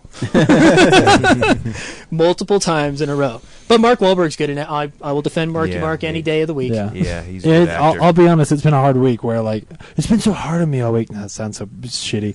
Like a bunch of people at work have come up and asked me about how I like Lone Survivor, and I of course had to be honest. And of course, everyone else loves it. Like I am the only one who feels that way, and I want to say that because James's argument doesn't make any sense at all. Because he's un-American. yeah, it's because I'm such a common. Well, no, it's because it's like the decisions they made there were horrible. Those are horrible decisions in a movie. No, what? It is about how it's portrayed and all that. I What? If anything, I just want to like. I know I'm the only one, Wait, and it's okay. Most people will like that movie. Everyone always gets on in the discussion on of those kind of movies, but they are gonna there are gonna be over the top. All those movies that are in that. There's very few movies dealing with war and stuff that are realistic and to the point. I mean, most of the movies that come out now are going to be over the top. There's people debating on Facebook, and I was just like, the same people that play Call of Duty are the same people that are going to love this movie. Oh, yeah. Well, and I saw the movie with a person who was in the Paratroopers, and he said that was the most accurate war movie he had ever seen. Yeah, because apparently training. because it's essentially taboo if you say you like the Hurt Locker in the Army. Apparently, Right. But James hated That's the Hurt funny. Locker. I know. I hate the last 3 seconds. He hated being in the Hurt I Locker. really love the hurt. I you hate love Jeremy Renner walking off a plane. Yeah, no. Yes. You just explained why I hate the last 3 seconds. And of I don't Hurt think that's the grounds to hit a movie, James. No, I don't hate the James movie. like, wait, what? No, I like the Hurt Locker. I really do. I like everything. Like, especially you get to the part that has Evangeline Lilly in it, and I'm like, this is great. And then the last 3 seconds happen, and I'm like, Yeah. ah. I like when they show some stuff though, that some realism stuff though. I do like when they just have those moments when you do see that characters are vulnerable and stuff. Yeah, absolutely. Cool. Oh, it's me, isn't it? Yeah. Sorry. So this week, HBO premiered their new show, True Detective. Man, I really want to watch it. I don't have HBO though. It's with Yeah. McConaughey and Harrelson. Yeah, it's with Matthew McConaughey and Woody Harrelson. And oh, dude, you know who's really good? Matthew McConaughey. In Mud. in everything this year. James, Especially in yeah. Failure to Launch. Yeah. Are Are you kidding? He should have been nominated for an Oscar for Failure to Launch. Come on, man. Fool's Gold. Man, my parents really liked Fool's Gold. I forgot about Fool's Gold. Yeah. I'm glad I did. So it's actually it's created by let me scroll up because I pronouncing this name is hard. Nick Pizzolatto, who he was one of the writers on. I'm sure I just butchered the hell out of That's it. how he says, hi, you're talking to Nick Pizzolatto. Pizzolatto. He was one of the writers on The Killing, and this show feels like what The Killing really wanted to be. It's a crime anthology is sort of what they've called it. Basically, it starts off we're in the present, and these detectives are interviewing Woody Harrelson's character, and then also separately interviewing Matthew McConaughey's character, and talking about James's this boyfriend. story. And they're not just talking about this one murder mystery. They also seem very interested in the relationship between these two detectives, or not the relationship between, but like they're asking very pointed questions about the other detective, and it makes you feel like down the road certain things about these guys and their issues in their lives are going to very much come into play with the murder mystery. It's sort of too bad because Hannibal totally eats the show's lunch, because the like super disturbing murder like that you see and you're supposed to be really disturbed by is a woman that they find out in a field, and she has been sort of dressed up with a set of like deer antlers.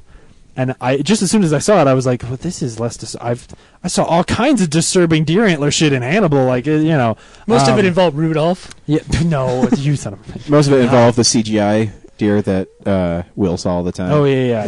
No. I mean the no. There's the yeah. It's very cartoony. There's a wait the CGI deer or the Hannibal. way the way that the woman is done up on the thing. Yeah. Okay. Anyway, I like it.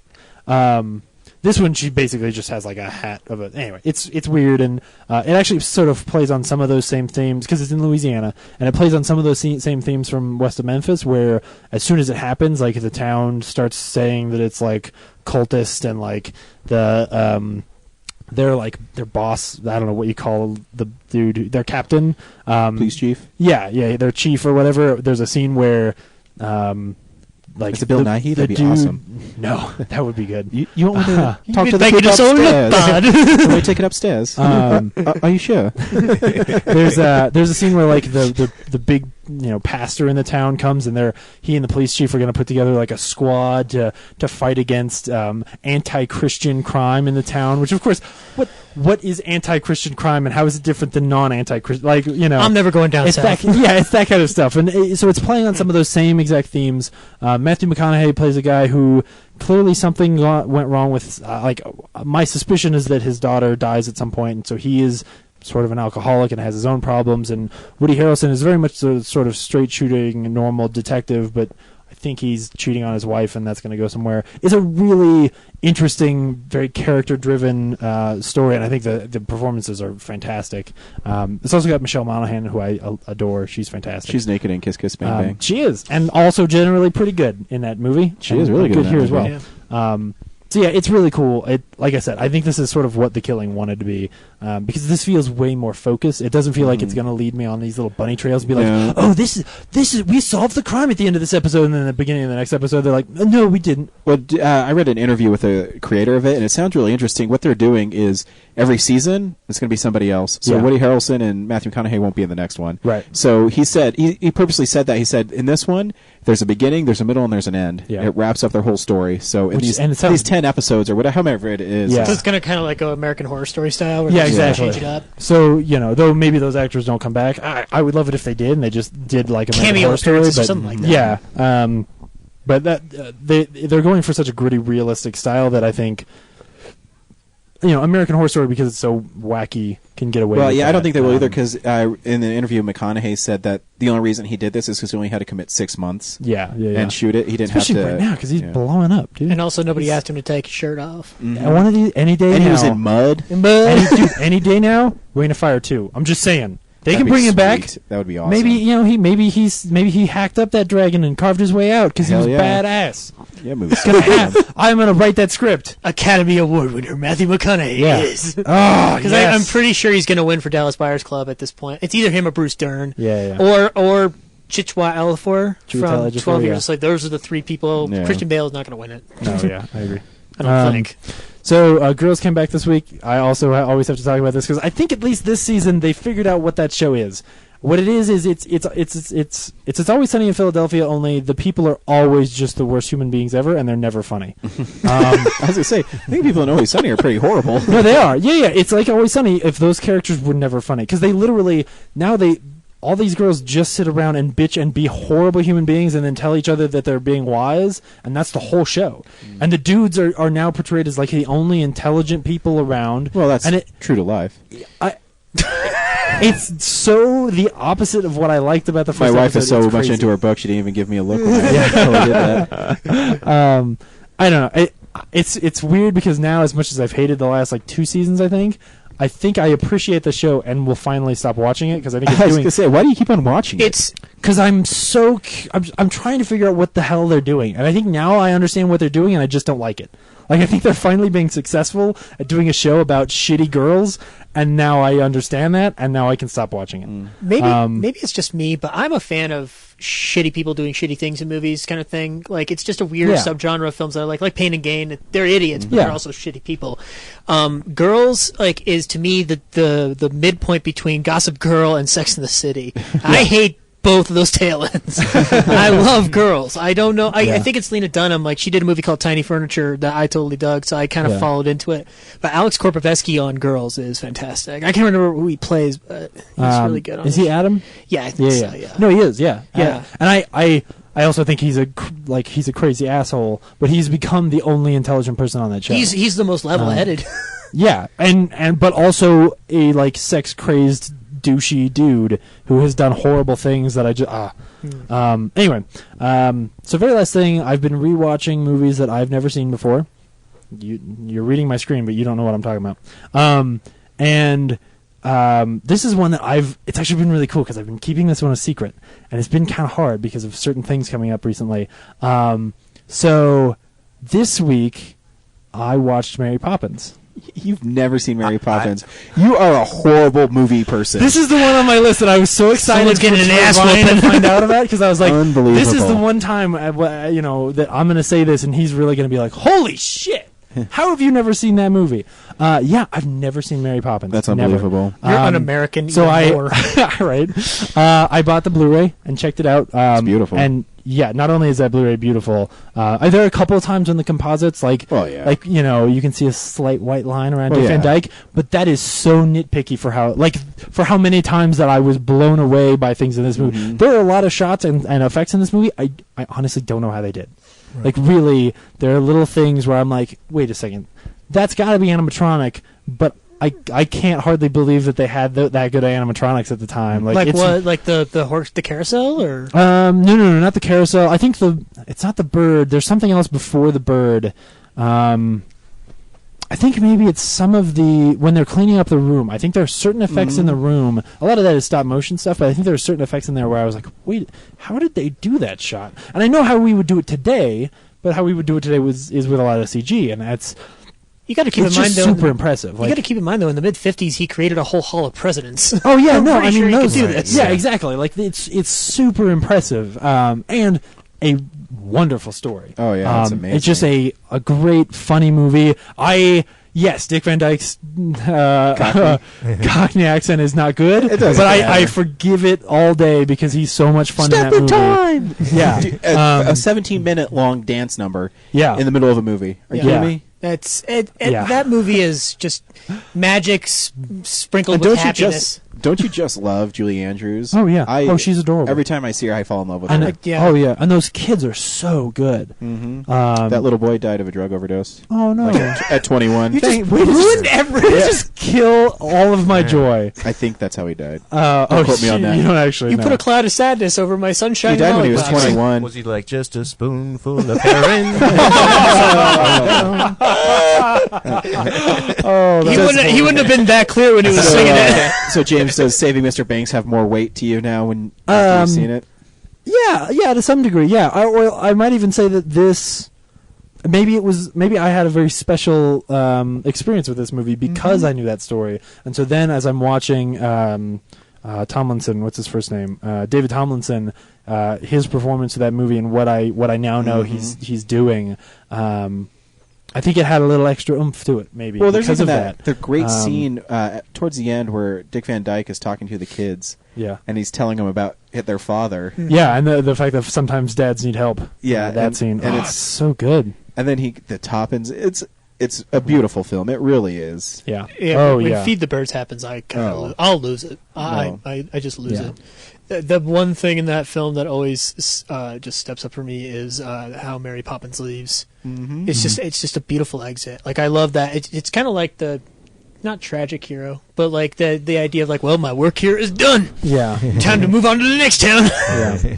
So I always love those kind of endings, and that one with Julie Andrews in mind is just all over the place. Love it. Let's Go Fly a Kite and stuff is, Yeah. In Saving Mr. Banks, I took my aunt to see it in L.A., and I started singing at the end of it. Like I started singing out loud. That song is infectious. It just makes you want to cheer. Oh yeah. No, it's great. And I was amazed because sometimes when you watch these movies, especially like kid or family movies that were never part of my childhood, when you go back to them, you have to give them a little bit of room, or take it in a certain context, or try to pretend like you were still at that age.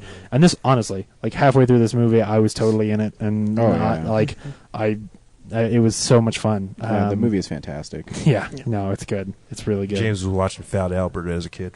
Yeah, exactly. I cannot believe that movie. Yeah, no, I grew up on Star Wars and Raiders and and Fat Albert. We watched. I just watched a lot of 80s action movies, and I don't think I saw Goonies until I was 12 or 13, stuff like that. But a lot of those classics. I've never seen Gremlins, stuff like that. There's a lot of those sort of. The Monster Squad. Classic 80s movie. I've never seen the Monster Squad. Shane Black. Yep, Shane Black, directed by Fred Decker, I believe. Yeah, it's a fantastic film. So yeah, there's.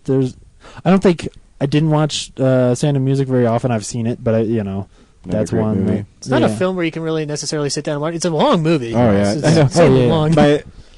Laura was watching my nieces and nephew, and my little niece Kendall is 4, and she wanted to watch The Sound of Music. I said, Laura, she wanted to watch that. She said, yeah, but she ended up not watching it.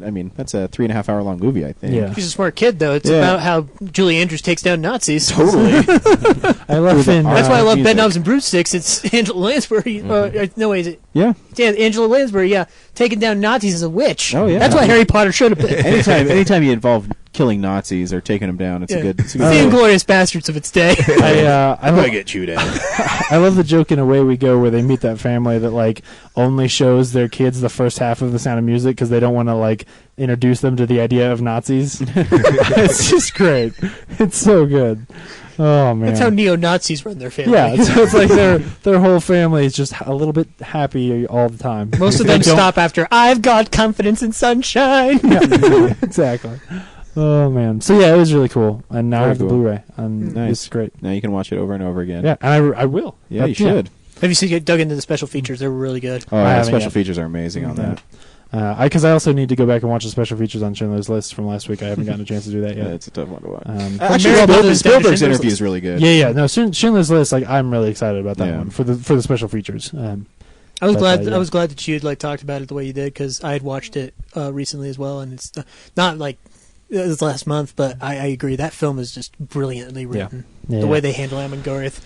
As Ray finds as Amon-Garth, it's just beautiful direction. It's just fantastic. Liam Neeson that's went great. from portraying Oscar Schindler to being on Nonstop. I'm excited for Nonstop. Remember the scene Taken where... on a plane. Hey, we can't. I don't want to bash Liam Neeson. No, I love Liam Neeson. Not I at so all. hope in the movie it's actually where he flips up his phone and those little dialogue boxes come up. Oh, yeah. That'd be so awesome. Yeah. It's just him It's sexting still- people. It still has my second favorite shot from any trailer I've seen this year for a movie next year is when the plane's like falling and the gun comes up and he grabs it and he shoots him. That was badass. I mean, my favorite shot from a trailer this year is in Amazing Spider-Man 2 where Spider-Man's flipping on the police car and he catches it. Mm-hmm. That's Yeah. pretty badass. Yeah. So, yeah. Cool. What comic do you have for me this week, James? It better be fucking good. I got a dark one and a deep cut. Ooh. What's up, nerds? It's the Comics Corner. So this is one that I've never talked about before. That I just sort of stumbled onto it. It's only actually 2 issues in there, but they're those like thick issues where it's got like a real spine. It's a book called The Roberts, and it's about the Zodiac Killer and the Boston Strangler are old guys because both of those murders were never solved. actually solved. So they've gotten old. They're in like an old folks' home, and they realize they figure out who each other are. Just by chance, both of them are in the same like senior center, and it's just this interesting little story about those 2 guys like figuring out who they are, relating to each other, and then of course they're serial killers, so things start to go a little dark and twisted. It's one of those like very indie comics, Yeah, limited I've heard of runs on them, and the art it's black and white art, and it's pretty good. It's interesting. It's Is it only like a single issue, or is that it's 2 issues. 2 issues? So it's 2 of those like thick issues, and they collected it at some point, but it's from like 2008 or so. So it's a hard one to find. You might be able to find it at the Colorado Coins, Cards, and Comics. If not, you ask Andrew about it, and he can probably find it and get it for you one way or another. But it's one of those ones that like if you can seek it out, like put it on your list so that next time you're at a comic store, like check on it. And check on them every now and then and see if you can find them. It's a really neat little story and one of those really creative things that you just don't see anywhere. It's actually a story I could see somebody making like a little indie movie out of or something like that. Just because I think it's such an original idea, and it's pretty fun. So, James, what would you do if you ever saw the Zodiac Killer? Okay, are we talking like in modern day where he's sort of an old man? Like you just told me, like that dude was definitely the Oh, Zodiac dude, I just Killer? gave you a setup for the movie Zodiac. Yeah. What would you do? I need to know who he is. I would just look him in the eye, I guess. and I'd let him know that I know. Does in the comic does he look like does the Zodiac Killer kind of look like Arthur Lee Allen, the one who was supposed to be the prime suspect? It's hard to tell. Like Does he look fat and bald again? Essentially, he is bald, and he could be fat, but it's one of those things where you don't know if they're doing that just because he's older. Like if he's just got sort of that old man paunch, or he's like fat bastard when he went skinny at the end. He's of not that. November. No, he's not that fat. Like he's like they're both. The Boston Strangler's a little bit scrawnier, but yeah, I think that they are doing that. I think that is intentional. But it's one of those things where, like, sometimes not everybody's George's Jaunty, where you look at their characters and you immediately know that they are supposed to be. Have a you real seen person. the special gatefold cover for Rebecca Isaac's Buffy season 10? No. Yeah, it's pretty epic. I'm gonna have to tell Andrew to make sure he holds that in my hold slot for me. And I have to tell him to make sure he holds the Marcos Martin Amazing Spider-Man variant. Oh man, that cover's so cool. Oh, it's badass. Man, is I it just can't wait for Spidey to come back? Yeah, that's The real Spidey. The Peter Parker, as Yeah. we've discussed. That Don't worry, guys. Soon we'll have a Peter Parker around us all the time. Yep. It's called We're not- Amazing Spider-Man 2, and it's hitting theaters soon. Not only that, but when my wife rears our child, and it is a boy, his name will be Peter Parker. Peter Parker it's, Frost. It's not gonna. It's a be mouthful. boy. It is. I'm sorry, but it's gonna be a girl. Holy shit, that looks good. Oh man. Yep. Oh, I like her Buffy. Okay, me too. I know where the next I don't think- paycheck I get goes. Oh, and it's still got Young Giles. Oh man. Oh, good. Oh, I'm so excited. Angel and Faith starts a couple weeks after that. A couple months. I was reading in my previews. Oh, so it's still going to be Angel and Faith, huh? Mm-hmm. Interesting. It's a good creative team on it too. I forget who it is. God, they just mentioned it in my last previews. But Big shoes to fill. it is. We love us some Rebecca Isaacs. Hope she'll come to Denver Comic Con. Christos Cage, man. Yeah. Christos Gage writes good Superior Spider-Man stories. Oh, is he the one? Is he writing it now? No, but okay. He wrote the annual, which was really good. Oh, that's right. We talked about that. Yeah. Because he doesn't focus on, I'm the Superior Spider-Man. I'm so No. much smarter than you. It's because Christos Cage is a really, really good writer. He is. He's not And he always stupid. responds to our tweets. I love him. Oh, yeah. No, he's fantastic. Man. Anyway. So if you ever want to talk to a comic book writer, tweet Christos Gage. He'll always write back. Yeah. Good guy. I'll be like, "What'd you think of Machete Kills?" He'll probably have an opinion. So, dude, I'm writing Buffy. Do you think I have time to waste on machete kills? And I'll Buffy tweet and back, Spider-Man. "Yes." Why don't you have time, Christos? Come on. I think he's going to be at Denver Comic Con. I'm my fingers are crossed. I don't Get know him if on they the said show. that yet, but yeah, I'd love to talk to him. Yep. Because we'll go up to Rebecca Isaacs and be like, "Hey, can you get us in with Christos?" Yeah. I'd be like, Just "No." get us Can we some just have time? you both on at the same time? Oh my gosh! And if, that would be so good. and if Isaac shows up, I'm so going to commission her to draw me a Green Goblin. I'm gonna see if she can make me a Rocketeer. And then combine it with my George's John T. Gwen Stacy that he gave me for free because he thought it was horrible. Oh, dude. And it's so... Have I ever shown you it? No. It's so good. You need to tell me this now. So we... Stay tuned for Pod Show Episode 6. There might be a special appearance by George's Jaunty. But when we were setting this up, I asked him the first day, I said, "Hey, will you draw me a Gwen Stacy?" He says, "Do you have a reference?" I was like, "Fuck, no, I don't." He says, "That's all right, I'll figure one out." Emma Stone. Yeah. And so the next day I went to him and says, "Hey, did you get my commission done?" He says, "Oh, I haven't had time, but I'll get it for you, I promise." He says, "Oh, no, I just don't. I mean, you don't have to if you're busy." It's like, "No, you're really the only one who asked me for one. I think I have a couple more, but I should be able to get yours done." Because I only asked for the head because he said, "Don't ask for the whole body. I'll make it horrible." Yeah, because Yeah. he's so bad. Yeah. And so the last day, just before we maybe filmed the scene with him, I got, he says, "Hey, I got that for you." And then he pulled out this one that was really good. And he's like, "No, this one sucks." And then he pulled out this other one, and I was like, "Oh my gosh, it's so good, and it's beautiful." And I says, "All right, man." And I pull out my money to give him, and he's like, "No, I'm not going to charge you because I didn't do a good job on it." And you're like, "What?" Oh yeah, no, it's fantastic. Yeah, it's so, and he's such a nice guy. Do you ever think James Picasso has did his- that? I know James has his cell phone number. I do. Yeah, I can just call George's anytime I want. Yeah. You Can know, I call when's him about and the ask him what he time? thinks about David O. Russell?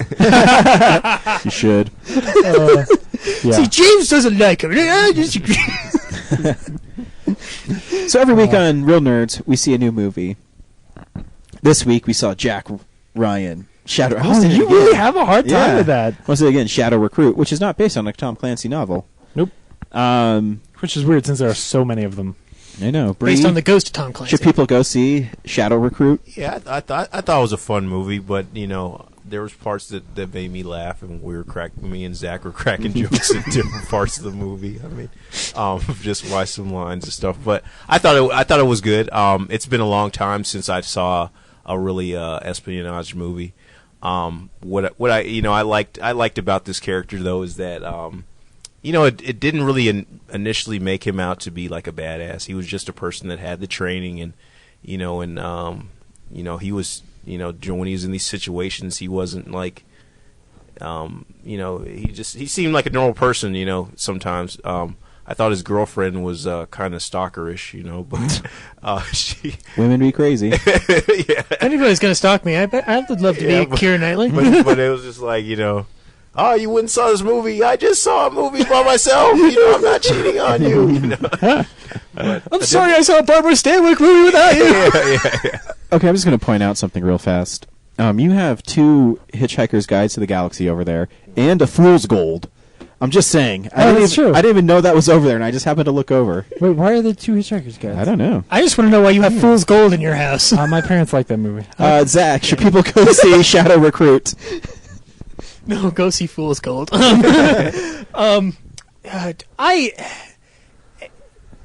It's been a long time since I've seen a Jack Ryan movie in a while. I think the last one that I saw was The Sum of All Fears. You don't just mean because that's the last one that they made. No, because it's the last one because it starred Batfleck. Yeah. I don't think Some of All Fears is bad. No, I think like it's it. entertaining, and I like Morgan Freeman.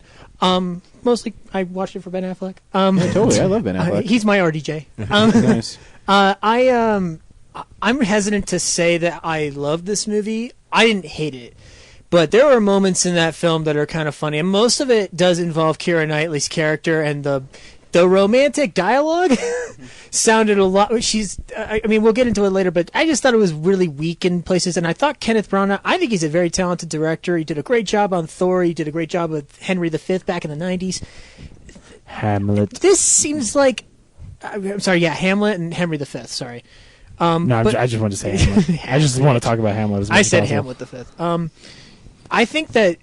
I think he does a little overacting in the movie, and I think it kind of bothered me because I wanted more Jack Ryan than what we were getting. Because Kenneth Branagh his scenes kind of seemed to overshadow Jack's in some ways dramatically, but I don't think it's as effective as Chris Pine's performance. It's a little convoluted. I mean, it's definitely fun action, but I don't know if I would recommend it, like maybe for DVD or Blu-ray, but I don't know if it's necessarily a theatrical watch. James? I really enjoyed this movie. I would agree that the Kenneth Branagh's character is a little bit. It's his character is the weakest part of the movie, and probably the villain is the weakest part. Not the plot, but the villain is the weakest part of the movie. But I loved Chris Pine as Jack Ryan. I love the fact that, and it's too bad I haven't talked about this before on the show because it's going to make it sound like I'm just because I love Kenneth Branagh so much, I'm giving him some extra leeway. And he does that opposite for David O. Russell. Yeah, exactly. Yeah. It's exactly the opposite of David O. Russell. Yeah, you're right, Ryan. The Oscar goes to Jack Ryan. I have been a little worn out lately by, I love J.J. Abrams, and I think that the action scene every 10 pages rule works really well for a summer blockbuster, but I think we've been getting that on like every thriller suspense movie lately, where you get these action scenes that just feel like they're thrown in. And this movie, every time that there's an action scene in this movie, I felt like it was there for a reason. And that I found sort of like a breath of fresh air. It feels like a 90s thriller again. It feels like The Fugitive. It's not as good as The Fugitive, but that kind of that pace where it's methodical and slower. And I actually really loved the relationship between Jack Ryan and his girlfriend. Like those scenes were maybe the reasons why I liked Jack Ryan as a character so much, because I cared about him in those scenes because of her. So. No, I thought, yeah. No. Anyway, Brian, what do you think? That look, just like, that's James! It's so funny because it started off as, should people go see this movie? Yeah, you should go see it. And then James always, it's like, a monologue. They talked a lot about it. I thought at one point he was going to be like, and you know what's also good? Mud. It is a good movie, though. Mud is good. Yeah. No, that's on your top 10 list, isn't it? It is on my top 10 list. It's number 5. I saw this with him. Yeah. Stay tuned. That'll be released soon. James. Jeez. Oh, yeah, it's upstairs. I'll let you borrow. Okay. I'm just going to steal it. Jack Ryan, Shadow Recruit. Yeah, it was fun. I think it's definitely a rental. I don't think you should rush out and see it. And I will disagree with James. I think the dialogue with Keira Knightley and Chris Pine was really clumsy. I thought her deliveries were really awkward. They are. But Chris Pine is really good. He's a good Jack Ryan. Yeah, he has that that boiling, smoldering, something's happening and he knows it look down really well when he's in the office with Kenneth Branagh and they're having their little exchange. Here's the trailer for it, but rental. Yeah. This is quarterback. I have a situation. Somebody tried to kill me.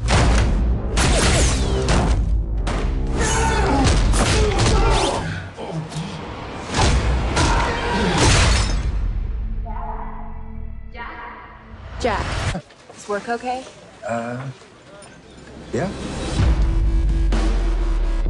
You sold this as an office job. Why don't you sit down? Now talk me through your very scary scenario. Keep in mind, I don't have your PhD. Tokyo, London, the United States. It's gonna be a wipeout. We'll never see it coming. You're not just an analyst anymore. You're operational now. Jack?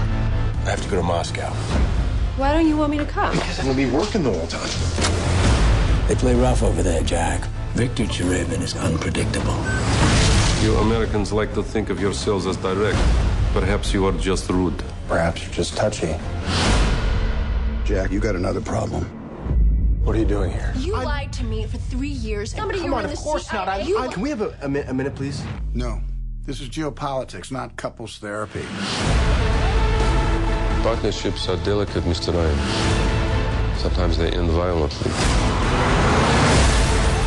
What the hell is going on here? Sometimes the ones closest to us are the ones we should trust the least.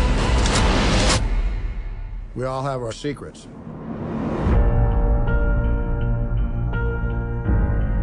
You think this is game, Jack? They will bring us to our knees without even firing a shot. There's a very real scenario here where we don't get out of this alive. We're compromised. If you find the truth, will you believe it?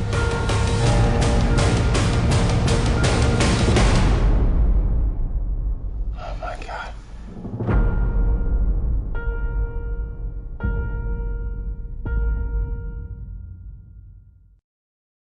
I don't think Keira Knightley can do an American accent. I think that's why she her, did one, but it was clumsy. Right, but it might be a little unfair because I think in my part of it was just that the voice sounded disjointed to me because I know her voice so well that I guess I didn't buy it from her. Mm-hmm. But that to me was a big reason why her performance always felt a little weird because I was constantly like, whose voice is that? Where is that coming? It's the same person who ADR'd that MMA chick for Haywire. Yeah, no, exactly. Or Cameron Diaz in The Counselor, like where it just feels slightly. You mean that wasn't her off. real voice? Right. The whole time I saw her, I kept thinking about Natalie Portman, though. I was just like, I kept saying, Natalie Portman has gotten super skinny. I was like, she's withering away. Somebody feed that poor woman. yeah, that's what I was thinking in my head the whole time when I saw her. I mean, the movie is cool. It starts as an origin story, and I think it's cool that the origin story is, Jack Ryan is this kind of lazy, smart guy at Oxford, and 9/11 kind of thrusts him into this world where he says, you know what, it's time for me to stand up for my country. Yeah, and it was badass that, he saved his two guys with a broken back, and it's a cool setup for the character because when he says, I'm just an analyst. An analyst. And he says, no, you're pretty badass. And so it makes, I wish Kevin Costner had said that. No, you're pretty cool. You're all right. You're kind of a badass. He doesn't say anything serious. He's just like, no, man, you're a bomb. Yeah, there's really cool scenes with Kevin Costner and Chris Pine, and I think we have one that we're gonna play. Yeah, let's do that. Yeah, we should do that. Here it goes. I haven't done that in a couple weeks. Yeah, you missed last week. Let's play that one. All right. You stick to the scheduled audit tomorrow. Everything official, everything in public. You'll be fine. I need for you to be fine. You sold this as an office job.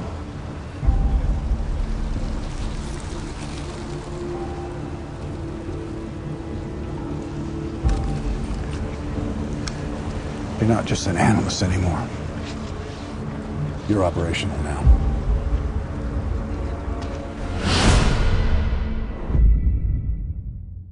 No, I don't know if there's really a scene. I'm just guessing that the EPK has one. I'll find one. I'll find something. I've been pretty good with that. I'm usually pretty good at picking what scenes are in the EPKs. Yeah.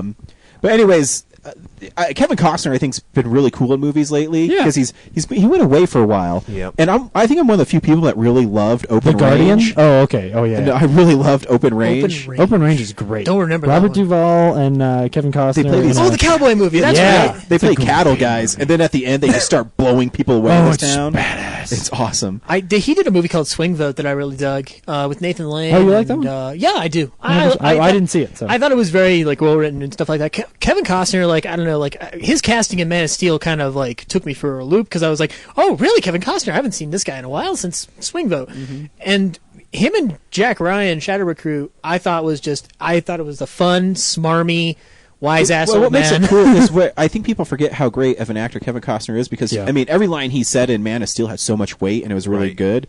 But in this, he does this snarky kind of.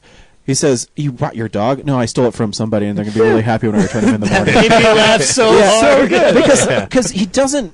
What makes it so great is he doesn't wait for the beat. He's just, I'm just gonna deliver this line and it's nothing. And I think that's you miss him, and I miss Kevin Costner in movies. I mean, people hate Waterworld. I don't think Waterworld's that bad of a movie. Who hates Waterworld? I gotta watch it again. It's all the been a people while who since didn't I've see seen it. Yeah, exactly. And so You remember that episode of The Simpsons where Bill House is putting like 40 quarters into the Waterworld machine? He only takes one step.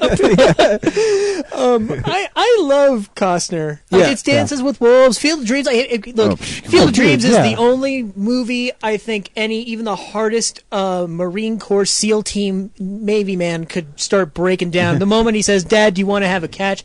If you don't cry at that, you're not a real man. I'm sorry. and even for the love of the game, but yeah. but back to Shadow Recruit. You're right though with the action, because the action actually was really suspenseful, and even when he kills that dude in the tub, dude, that's Yeah. one of the best murders action scenes because man, guy's the look on intimidating. his face, and one of the things I love about Kenneth Branagh is that I feel like he gets really great performances out of his characters. Oh, yeah. Even if the movie doesn't hold up as well, even if sometimes the action's a little clunky or whatever, or there are scenes that are extraneous. Or he's doing Dutch angles. Those performances to me are so good, and that look on his face while he's holding that guy underwater, it got to a point where I wanted him to let him go or knock him unconscious. I felt it was very reminiscent of the beginning of Casino Royale, where the guy tells him it says to James Bond he made you feel it, did he? This is that scene. This was a scene where these two guys fought, and the guy who died really made Jack Ryan feel it, and that was so impressive to me. I just feel like I haven't seen that kind of thing in a while. I mean, the movie's not perfect. No, not at all. No, the It's just action's there's cool stuff There's here. some great scenes with Kevin Costner and Chris Pine, but again, I just go Keira Knightley's character is just lame, and then she's gonna fly. How does she even know what hotel he's in? Right. She flies to Russia, and then She just asked Johnny Depp and all the magical pirates. Yeah, and so she's just sitting there and says, "I want you to tell me what you are." That's the scene I was going to talk about. Because she says, "Oh, I see a gun, so I know that you're a CIA agent." Well, no, she just knew something. I would have been like, she knew "No, I work for Wall Street. I need to protect myself because I have so much money now." I would have just it, assumed the back room and Deer Hunter. Mount! Did he mount? that's just that. She knows just by saying that gun that he is not quite the man that she thought he was, and that's all. She's gotten to a point. No, where I understand think, the scene. It's just dumb. no, I don't know. I like it. Their relationship was part of what. For a writer, you don't like well-written scenes very much. Well, with her showing up, when she showed up in the motel in Moscow, I thought she was going to be some kind of secret agent. That would have been awesome. And when I saw that gun by her, I was just thinking at that part, I was like, is she going to release some information that... If it were an Angelina Jolie movie, yeah. Yeah. And also, if you're the hotel person, you won't let that chick into somebody else's room. That's a bad concierge. She's getting fired. Exactly. I worked in hotels. I know that's not what See, you my do. wife's complaining about the Percocet. I complain about the customer service aspect of it. Everyone has complaints. It's the human condition. I will say, to me, I'm really glad that it wasn't nuclear missiles or there's something inherently kind of lame about when your villain's whole plot is that he just wants to crash the economy. Yeah, there's something where you're like, really, that's it? But I kind of appreciate that. It's part of why I love Tomorrow Never Dies so much, because the villain in Tomorrow Never Dies is trying to start a war so he can sell newspapers. That kind of a villain where it's not as simple as I just want to blow shit up. I don't know. I don't know. I think it's fun. I don't think that Kenneth Branagh's character is terribly interesting, and the whole thing of him sending his son away, I was like, or this even seems him having a convoluted, cirrhosis of the liver. I was just like, Yeah. okay, You're a Russian and you're drinking a lot of shit ton of vodka. That makes sense. Yeah. The weak part about that whole thing, though, with they start talking about the sleeper cells, though, it was just okay, it's a sleeper cell that only consists of your son, and your son runs around randomly stabbing people. Hey, the FBI were talking about you. And did you see that when that scene, that weird camera? Yeah. Breathe. The economy has hit everybody hard. They had to make cutbacks. Yeah. Sleeper cells don't have as much money as they used to. Funding as well. That was a badass scene though, where Jack Ryan grabs the pipe or something and jumps at the car and smashes the driver. Yeah. That whole chase sequence I thought was really cool. It was really suspenseful in the whole light bulb thing. He's light the bulb. If I put it in her mouth and she bite down, she dies slow, painful death. Yeah. I don't know why I'm sounding like Chekhov in his older years. Right. I told nuclear Zach, whistles. I told Zach that what part would have been great though was when he hit the van with the pipe when he went in there. It would have been funny if he then when he punched that guy, he put the light bulb in his mouth and then made him suffer. I was upset by that too. That is actually a great scene though. Before he can get away, he just socks him in the face. Yeah. Actually, I don't know. I kind of liked it, but at the same time, I'm just like, every time I watch a PG-13 action movie, like I get so upset because I know I'm not going to see what I want to see, which is just like fucking curb stomp him and leave him. It shows Brooke T to leave it out. I get vengeful against villains sometimes where I'm just like, dude, fucking kill him. Shoot him point blank in the head. I don't know. I kind of like the fact that he doesn't get away, but they don't kill him. Well, and also he's almost like at that point he's defeated. Like, look, we beat you. Now we just got to go take care of your son. Yeah. Because then like the rest of he is declawed the rest of the movie. Well, I mean that's just how I've grown up. Like. On movies and stuff I like understand. that. But like you want to watch Hitler get shot in the face. Yeah, I am. I'm the guy who, if I could go back in time, no matter how much it would screw it up, I'd kill Hitler. Yeah. The one thing in that film that I thought, I don't know if it took me out of it, but it really like kind of like made me have pause for like a moment is it's the scene where he's in the office first meeting Kenneth Branagh's character. And I don't know if it's just me, but it was just like there is no menace there. There's no suspense there, and I think that's where it should be suspenseful because Kenneth Branagh eventually drops information, and I don't think that's Chris Pine's fault. I think it's Kenneth Branagh overacting. Like I think he was trying to become a Bond villain from the '60s a little bit. I agree. Yeah. And it was just it was painful because I know Kenneth Branagh is a good actor. If you watch My Week with Marilyn, even if you watch Harry Potter and the Chamber of Secrets, he's good in it. No, he's a great actor. But I think when he's directing himself, I think he's just Hamlet. Okay, Shakespeare fan. I'll be honest. It's whatever. That's just my personal opinion, but like I liked it overall. Yeah, I think it's more that it felt to me more like what he was going for. I didn't entirely appreciate. Like it was exactly. It was like an old Bond villain. Yeah. Though some of those scenes, though, man, when he when he gets the phone call and figures out that like she's been distracting him at the table, and that long look where he stares at her, I loved that. Yeah, that was a good scene. I love and it's stretched. No one else would have done that. Yeah. No one else would have just been like, dude, I'm just gonna stare at this woman. Like, and I heard you giggling, and we both just like chuckled like little fucking kids. Like, well, no. And then he does it again when he gets in the van. When she's in the back of the van, he gets in the van, and the shot is even set up so there's the window in the back of the van, and he's like 3 inches from her, just staring at her. It looks like he's just and then he sits sits tonsil down. hockey. It's disturbing. Oh yeah. He just What we were joking about though too is that we said basically they had mentioned something about that character. They said he likes to basically sleep married women, and then the girl on the phone was like, the situation is snowballing, and I was like, your wife is snowballing, and then so we were all joking about that. Oh, that's horrible. When you said that. But it was just like there's different parts in that movie. I mean, I know there's it to me. I thought for a minute, like I told you, it was going to go the Bitcoin route. The whole economy, but it was a good movie, but definitely worth a rental. But internally, there's parts in it that made me laugh. Yeah, it doesn't I don't know. It's a fun little January movie, and I was telling Brad earlier this week. I don't think I'm tired of this whole second quarter, third quarter, fourth quarter thing. Like sometimes there's good movies in January. Yeah. Sometimes, and this is just a the fun best thing. January I've ever seen. Yeah, it's a good popcorn movie. Like at the end of the day, I love popcorn flicks, and this is a good popcorn flick. It may not be the smartest one, but it's pretty good. Yeah, it's all right. Serves its purpose. Like I'm sure there's a bunch of teenagers when who are it's going to love it. $7 on Blu-ray, I'll probably get it. Yeah, I just never want to see Keira Knightley do an American accent again. Yeah. I'm not even sure that she's doing a bad job. My brain just can't process it. No, I don't think she's. I think she sounded American. I've seen her. Yeah, I think that for her voice, but I still heard her voice enough. Like Alice Eve, when she goes from, which I know is a weird cut, but there are videos online of her like at talk shows where she goes back and forth between the two, and like two different people. She can do schizo. Yeah, it's weird. Well, because she like grew up in California, and so from peer pressure, she forced herself to not have a British accent. So now she can turn it on and off like a switch, and it's creepy. But for some reason, I think it's just that Keira Knightley's voice. I still hear it, and my brain knows her voice so much that I just couldn't connect the two. I don't think it's that she's doing a bad job. It's that my brain. I'm not smart enough.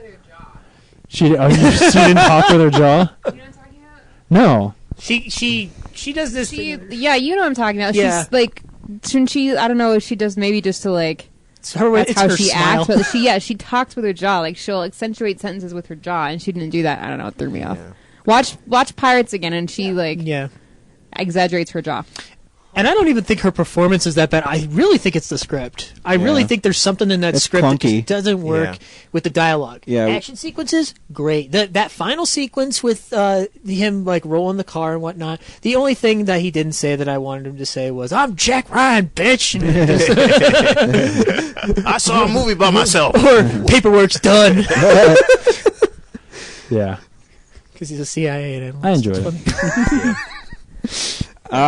Next week we're seeing I, Frankenstein. Hell yeah, we are.